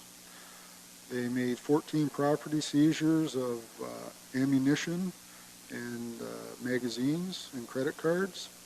They seized 3 rifles and 1 9mm handgun, and a various bunch of other weapons: brass knuckles, crossbows, switchblades, etc., for a total of 57 property seizures, recoveries. They made 126 arrests. They seized a total of $25,714. They made 4 presentations amongst the community, and in total, the Community Street Crimes Unit touched on or were involved with 2,180 investigations for the year. So they're a very active unit. They're a very effective unit. And I reiterate that they're doing good work, but also our uniform officers are doing excellent work out there, because it's the uniform officers that are getting a lot of the intelligence and the information to feed to the Community Street Crimes Unit to be able to put together a criminal investigation to shut these people down. So there's excellent work being done out there, and I just want to highlight that. Thank you very much, Inspector. And with respect of the proceeds of crime, we know that all of that stuff will be sent forward and compiled, and there's a special program for that. However, there is the ability to make application to that, particularly to the funds, and say, oh, we have this kind of an issue in Norfolk County, we would like to receive some money back, or receive money, never mind back, to fund that kind of a program. Is that something that you have in your head about as we move forward with reducing the false alarms, reducing the bylaw calls for service and whatnot, and moving to the front line, that there may be some program or equipment or other things that you would like to see at the front end that we could make an application to proceeds of crime? We're continually dialoguing regarding equipment. I believe twice we submitted grant application for speed watch signs. Fortunately, they were turned down each and every time, but we continually monitor what grant applications are available out there to see if either ourselves or the county qualify. So the county would qualify as well? Yes, there's application and grants out there whereby the county qualifies to apply. What about BIA, Chamber of Commerce? I'm more thinking about surveillance and CCTV programs that would be crime prevention. I would have to delve into it deeper, but all the grant applications that I've viewed, it's the municipality that applies, not a individual association or business. Okay. I'm sure there could be out there, but none that I'm aware of from my end. Thank you. Mike Columbus? Thank you, Mr. Chair. Inspector, you mentioned seized of 10 vehicles and guns and different things that were seized. What happens to those items? Like, if there's vehicles there, there's obviously some monetary value.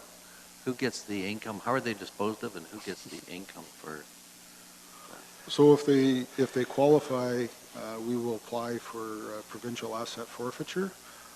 In other words, that the seized vehicle goes to the province essentially into the proceeds of crime.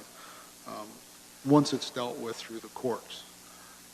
The courts, at the end of the trial, can determine that the seized property goes back to the owner or it's disposed of. So those vehicles, picking up on what Councillor Columbus is saying, those vehicles would be stored locally or sent forward to some place? I don't want to get back into the towing issue, but they would be held in a compound or something here pending the court case and a resolution, or would they get sent forward somewhere? Most of the recovered vehicles, if they're provincial asset forfeiture determined, then they go to a provincial tow yard where the asset forfeiture unit has control of. The other ones, if they're recovered stolen property, we apply to have sent back to the owner as quickly as possible so there is no storage. Okay. Further from the board members? No? Mr. Santos? Mr. Chair, to our chief, on page 16, Chief Varga, where it says violent crime, year-to-date assault, 283, and we're up 6.4% from the previous year. That's a high number. Is there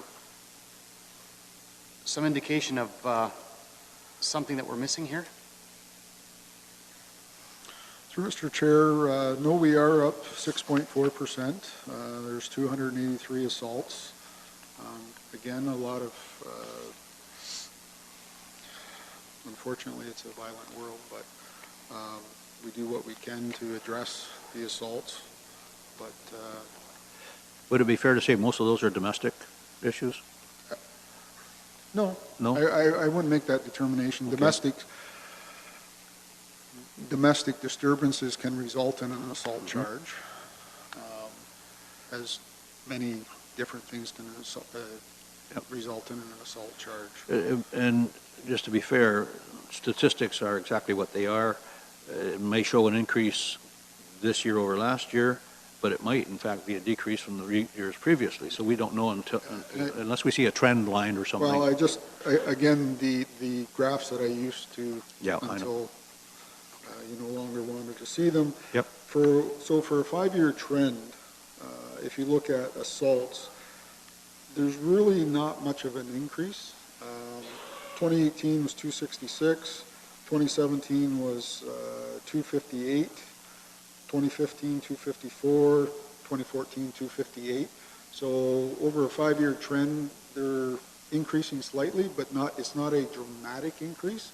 If there was a dramatic increase seen, then I would definitely be concerned and say, what are we doing? Because of the dramatic increase, but it's pretty well holding steady at a set rate, and there's always going to be a set rate. Unfortunately, one assault is too high a set rate, but. Further? Yes, Mr. Chair, thank you. Okay. Mr. Chair, to our chief, also abduction. I see the number 5 here, abduction. I mean, that concerns me, and it's up 150%. Could you kind of elaborate on these abductions? It's right underneath assault. I'm sorry, I have a hard time hearing when you're speaking. It was abductions? Abductions, yeah. Okay. On page 16, just underneath assault. We go from 2 in 2018 to 5. Correct. In 2019. Correct. So abductions, that takes in various forms of abduction. It could be familial abduction. I beg your pardon? In other words, one parent Okay. says that Yes. they've abducted the child and off they've gone. But yes, Right. it's gone up from 2 to 5. And this, of course, is just in Norfolk County, correct? Correct. Okay. Okay. Mr. Chair, I have two other questions. Looking at the numbers, I know the previous month I referred to impaired driving. Now, these stats are year-to-date in November. What page are you on? Page 20, Mr. Chair. Thank you. The traffic-related charges on page 20, where it says impaired, November to date, so we have 172. So I'm just wondering, and I know I spoke earlier, so December, do we have the stats in for December?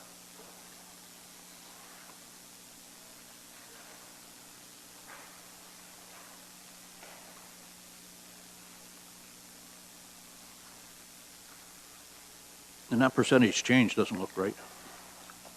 I- From 125 up to 172 is not a minus 100%. Well, Yeah. it very well could be wrong because Yeah.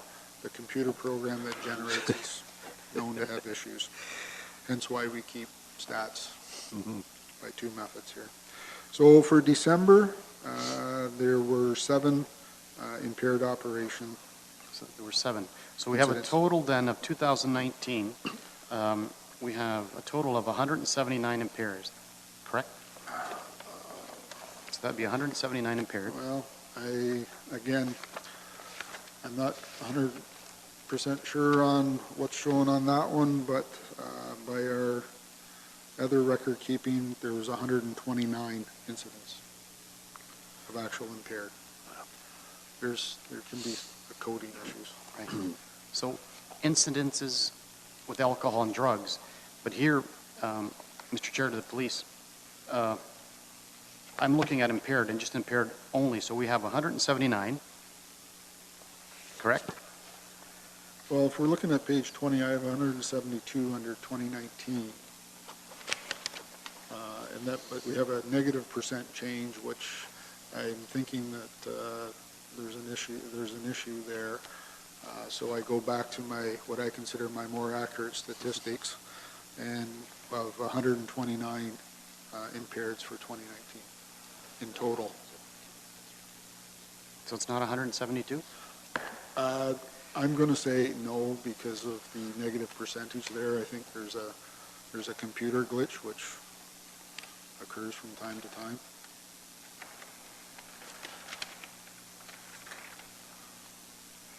Okay, it was my understanding, Mr. Chair, to our chief, that when we spoke in December, there was almost a 35% increase on impaired driving in Norfolk County For that month, for that month. for the month of November, because the Correct. December report is for November. So Right. in November, that we had 19 impaireds, which was up quite a bit from 2019, Right. or 2018, pardon me, where in November of 2018, we only had 6. So if you figure out percentages, that's probably, What's the correlation between ride programs, vehicle collisions, that kind of thing, and the statistics?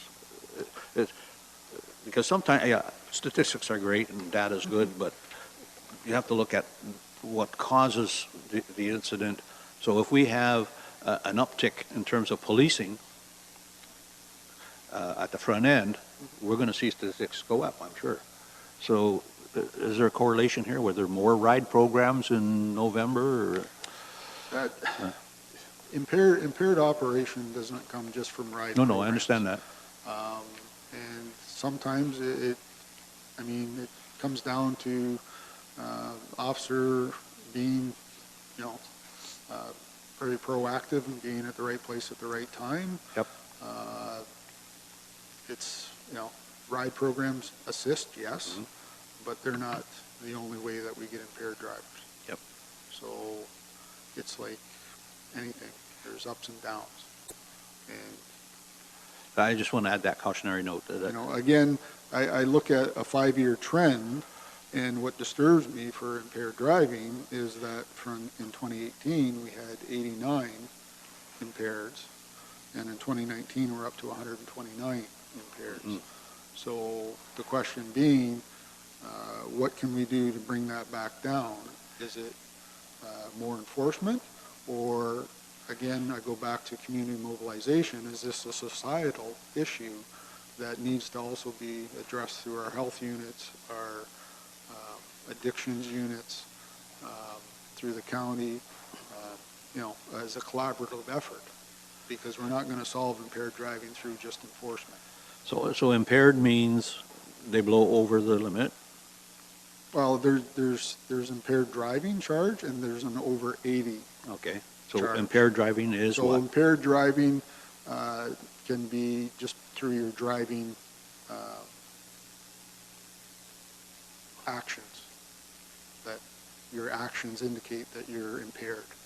And so there's a stop assessment done. The stop assessment's done of the driver, and observations are made to indicate that that person is impaired Then the- by alcohol or drug. Then they're And charged. then there's further breath testing or drug recognition testing, and that's where the second charge of over 80 or... Okay, and that vehicle drugs. seizure from that point, 3 The days, vehi- 7 The days? vehicle's impounded, Impounded, yeah.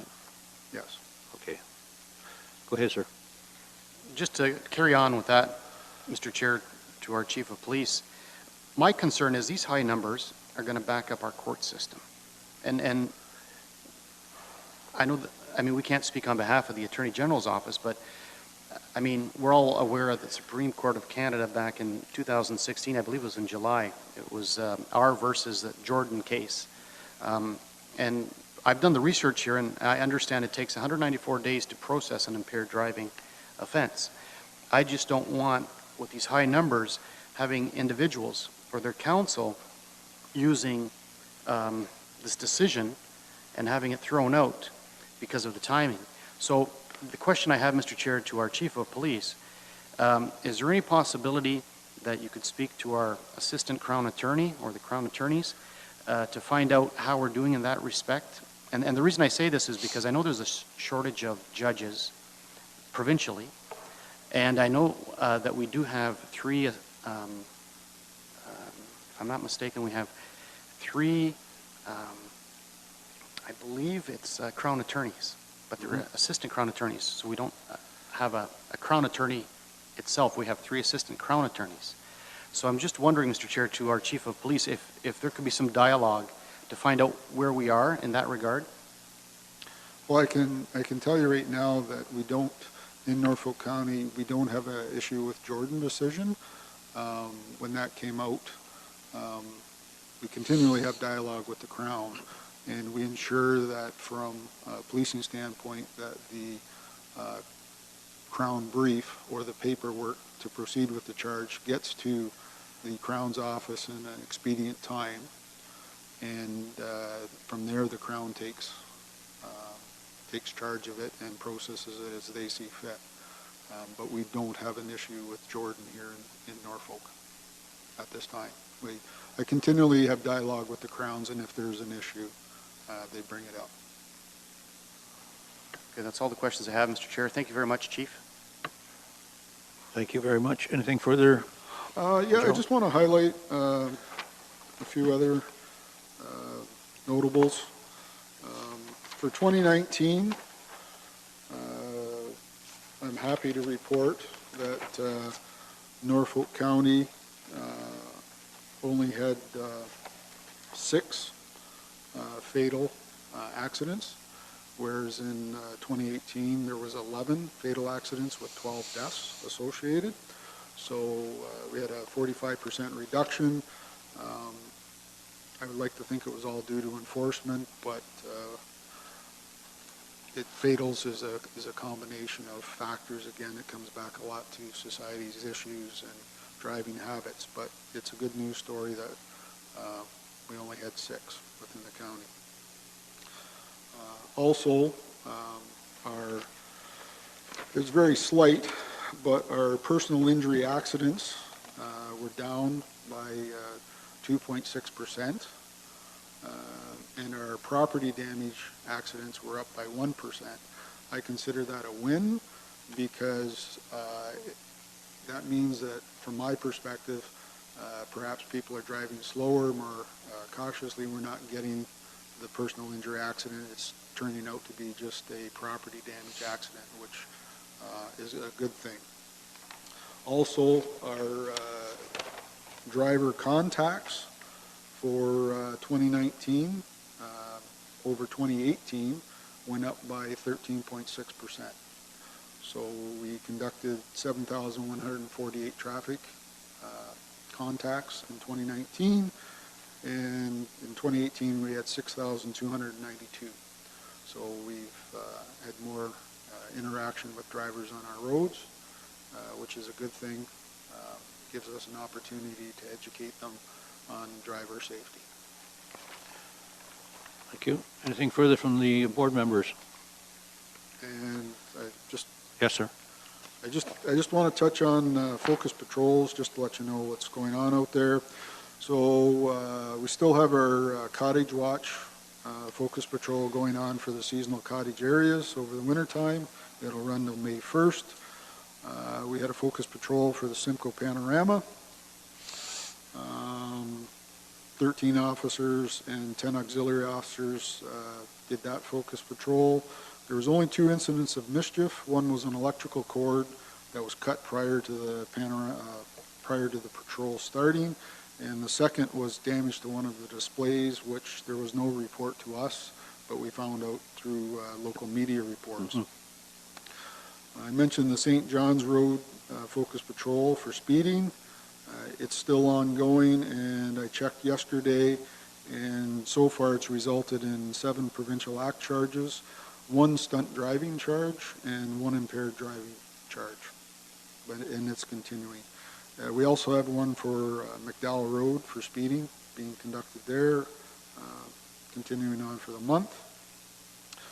And we had one conducted on 3 Highway for as a result of a complaint regarding passing of school buses.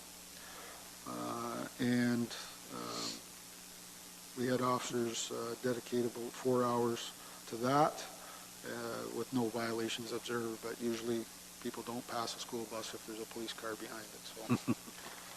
And due to the weather, we had no speed spy studies, and we didn't put the speed watch sign up, so we didn't want damage done to it.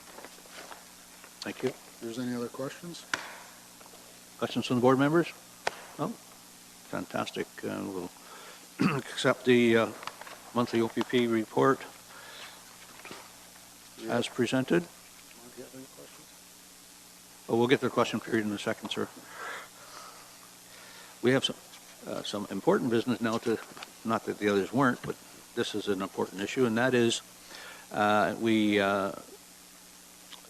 I did, on behalf of the board, presented to the council and committee last week on a couple of issues. The first was the false alarm reduction bylaw, within which we asked for support of council for the bylaw, and which was given, and we asked for council approval to amend the fee schedule to include the $200 fee for any false alarm, which was approved and will be ratified tonight.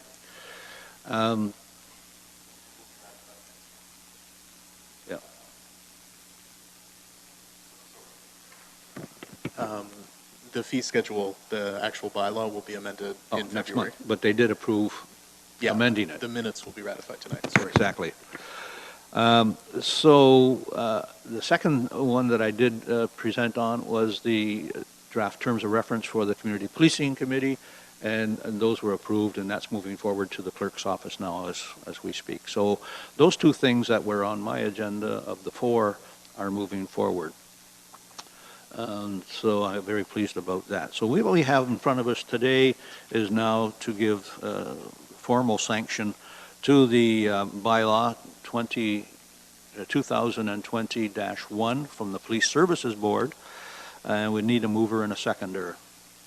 Councillor Columbus and Mr. Santos, and that reads that the PSB bylaw 2020-1 be approved, signed and sealed by the Chair of the Police Services Board and the Secretary, and that the Norfolk County Police Services Board approve and adopt the policy that goes with the bylaw, Norfolk County Police Services Board 01, titled Alarm Response Policy, and that the Norfolk County Police Services Board directs the Norfolk OPP to include false alarm statistics in their monthly report to the board, as we get further ahead.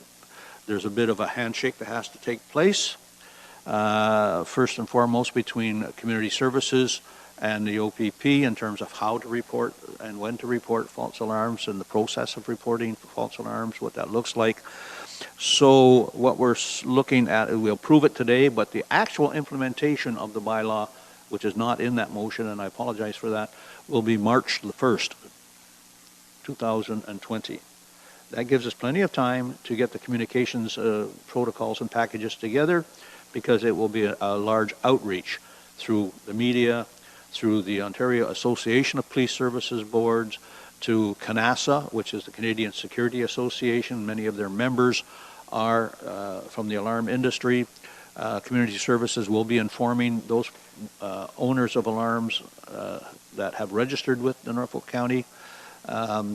We would hope that the media would broadly cover this. I will be doing a phone interview next week with a magazine that goes out to the security community, published by Annex Printing locally. And so the Community Policing Committee will be informed of this, and any other avenue that we can get the information out about this taking place and taking formal effect on the 1st of March will be undertaken. I saw your hand, George. Mr. Chair, if I may, with the revised pages 1 to 3, I just want to make it clear. It says approved date January the 22nd, 2019. I believe it should read 2020. Where do you see that, sir? On the top of the page, where it says the policy.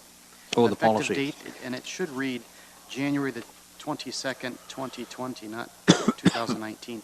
I mean, I know it says it's revised, so I'm thinking it was just an error. Yep. Part. Do you get that? Yeah, Owen is going to pick that up. Okay. Thank you very much for that. Yeah.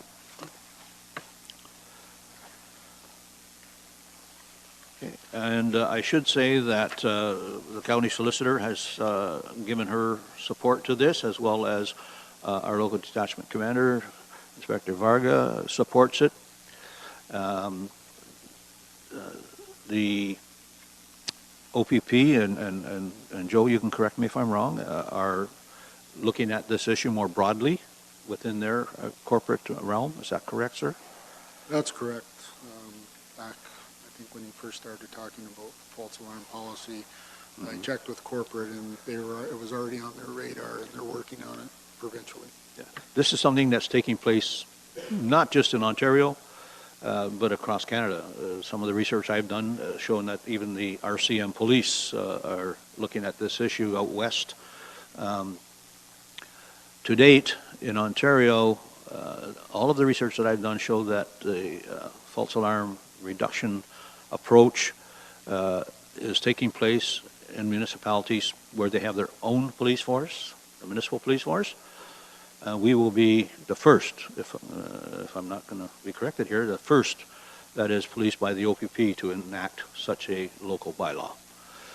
Again, the impetus here is to put those dedicated, well-trained professional officers not chasing these phantoms and ghosts, put them at the front end. Related to this, Inspector, I'm going to ask you to comment on 911, if you will. Okay, first of all, on alarms, just for the board's awareness, 2019, there was a total of 657 alarm calls. How many of those are false? I don't have that breakdown, but in total, there are 657. Second point, we report false alarms to the county every month now under the current false alarm bylaw. Nothing will change there. We'll continue to report as we always do. Yeah, and we're looking at the protocol handshake. Yeah, it's. There may be a new form or a different form or a form fill. I've talked to Nikki, and she said what we're currently doing suffices Good. what's required. Thirdly, I just want to reiterate that we will respond to every call that comes into our communications center. Yep. So whether if a call comes in, we respond. plain and simple. And I've reinforced that myself I numerous I times. just want to reinforce that Yep. with our media here, that should a call come into our communication center, we will respond without question. Yeah. In regards to 911 calls, we saw a huge, actually, it wasn't just Norfolk County, it was all across the province, a huge uptick in the number of 911 calls and 911 hangups. To the tune of 2019, there was 3,663 911 hangups and calls versus 2018, which was 2,202. So in response to that, provincially, a lot of the 911 calls are what we call tower drop calls. For whatever reason, the phone links to a tower, dials 911 either on its own or a pocket dial or whatever, and then gets dropped. So we'll get dispatched to 911 drop call. Famous one is the tower out of Beach Lane out in Houghton. A drop 911 call with a radius of 5 kilometers. We have to respond to that and drive around and see if there's anyone in peril. I think we've yet to find one of those that are an actual call. So provincially, in response to these types of calls, they've trained the call takers at the dispatch centers to basically filter the 911 calls, for the lack of a better term. And if it is a call that meets certain parameters, such as it's a tower drop, there's no voice contact, there's no callback number. If there's a callback number, then they'll actually call it back to see if there is an issue.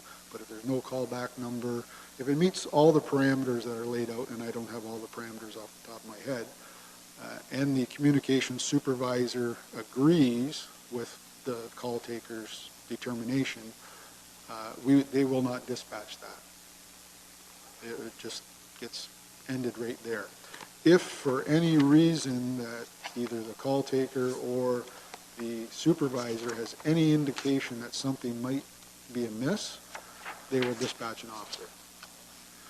But what it's done, and it's came into effect several weeks ago, it's dramatically dropped the number of faults, 911 hang-ups that we respond to.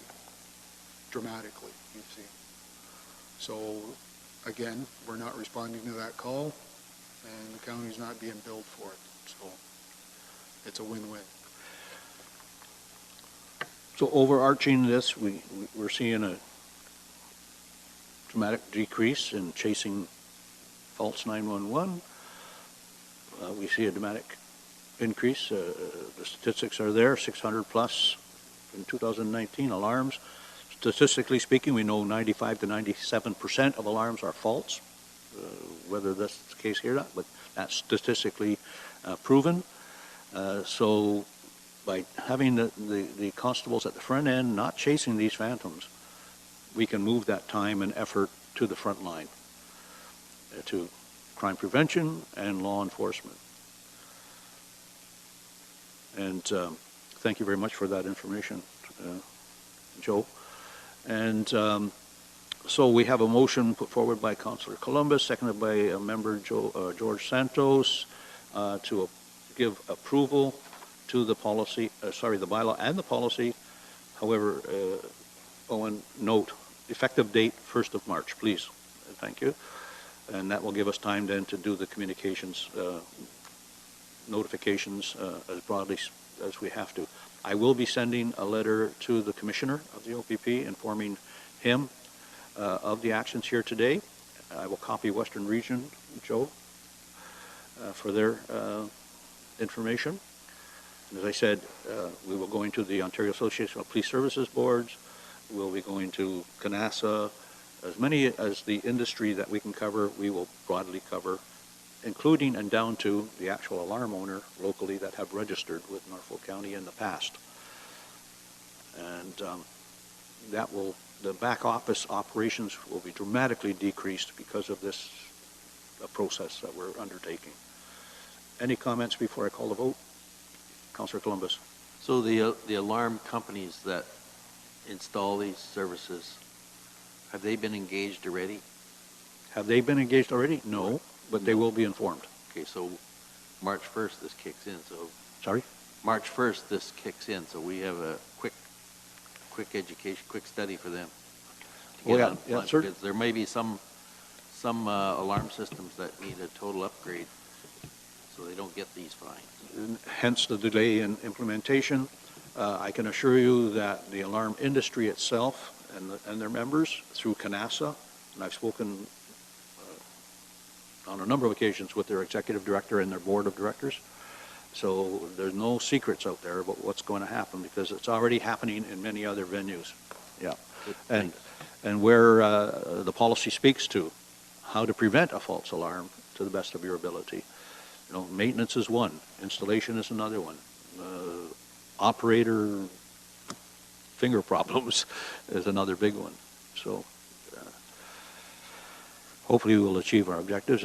It is being achieved in other venues where they've adopted this approach. That's for sure. And you can imagine in Toronto how many that would be. So there are no secrets to the industry itself.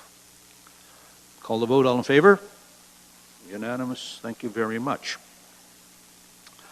Proceeds from crime account update. Is that something, Owen, you wanted to give us, or is that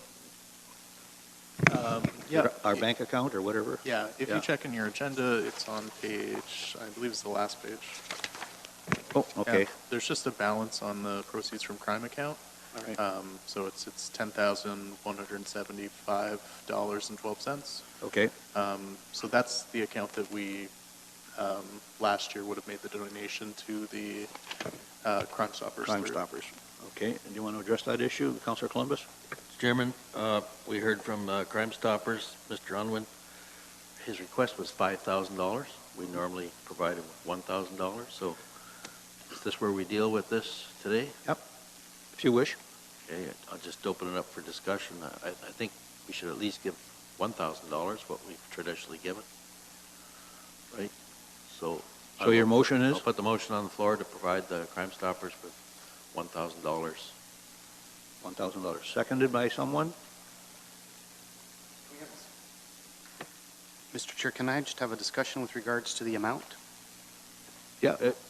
Put it on the table. Yeah. Yeah. By seconding it, then we'll have a discussion. If there's an amendment you wish to proceed with, then we can do it procedurally correct. Okay. Second the motion? I second the motion. Thank you. Discussion? If I can discuss, if we could raise that up to 2,000, because my understanding is this account balance is from 2019, correct? And this is the update for 2020. Mhm. So I'm thinking that there's probably more money hopefully on its way. So, Is there another bike auction coming up? That's where most of our funds come from. The auctions occur as property come in. Oh, okay. Um, So we don't know what the, I can't guarantee how much money that it's never a large PSB amount. will though. receive from the, because it This- depends on the this is an quality acute- of the product. This is an accumulation over a period of time because of that activity, right? Correct.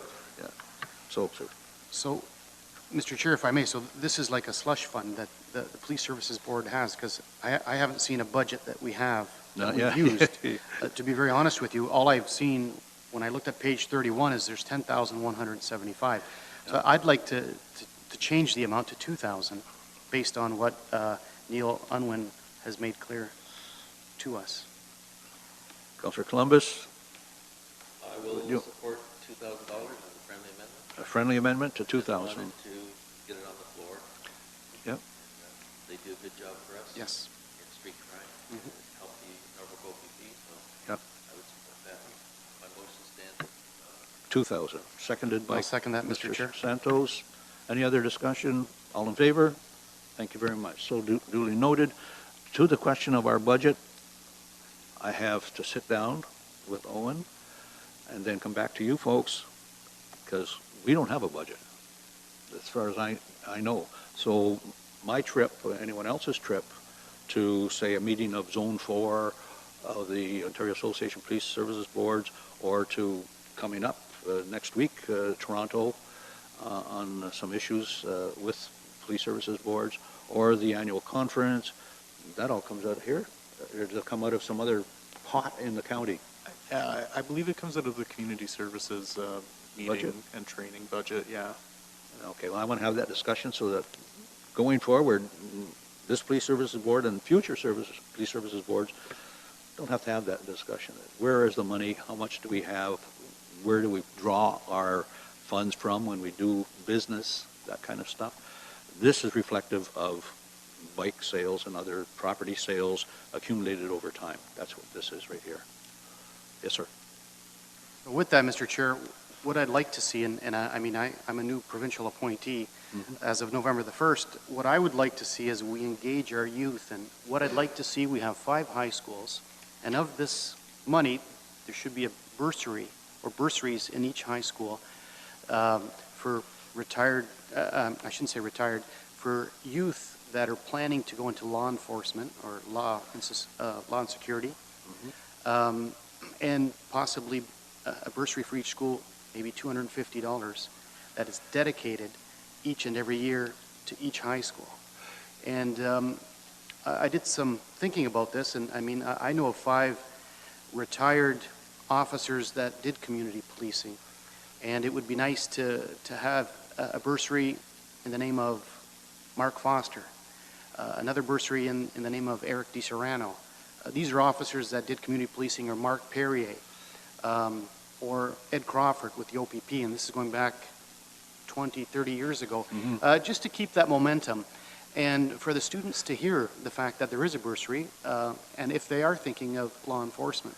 And I think we can engage with our local high schools and the local OPP, and I know that they have an officer in the schools doing values influence people. I believe it is the VIP program. Yeah, value, influence, and peers in grade 6 Yes. is where we target them.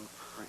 And then we do have our community mobilization officer, Jay Eberly, who goes around to all the schools as part of his duties. Okay.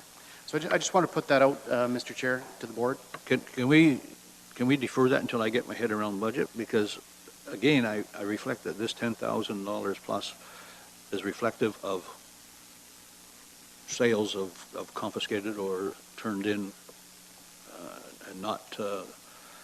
and not claimed products. And that necessarily won't always happen to this amount. It may be lower, it might be more, who knows? But when it goes to auction, you can be sure that a bicycle doesn't bring a lot of money. So I'd like to defer that, but make note that the Crime Stoppers already is giving bursaries as well. So I want to have a bigger discussion around that, if you don't mind, George. That's fair, Mr. Chair. But I'm just thinking from a police services board perspective, and we represent Norfolk County, and we have 5 high schools, and I think it would be incumbent upon us to take that and engage with our youth, especially in the high school. So we can definitely... Point well taken. And Owen, George wasn't a member of the board when we had a memorandum come in from the OPP about their engagement out in the community. Remember that long list? Would you send that to George, please? I think it'll reflect to you just how much engagement there is in the community by the police services and what we support. And then if we overlay that with other things that are happening, we'll get a bigger picture. Okay? Thank you, Mr. Chair. You're welcome. And so that's the official agenda, other than Mr. Sonnenberg, question period.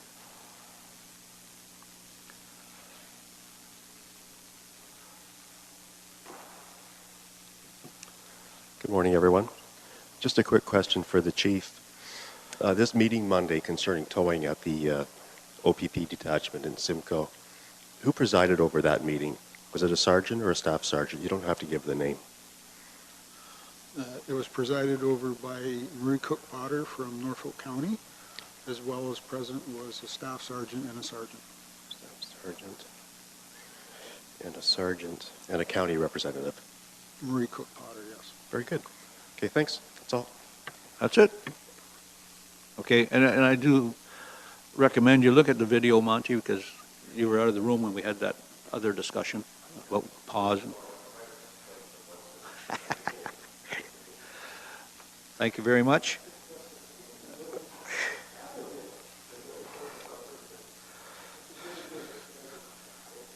So then that takes us to the closed session.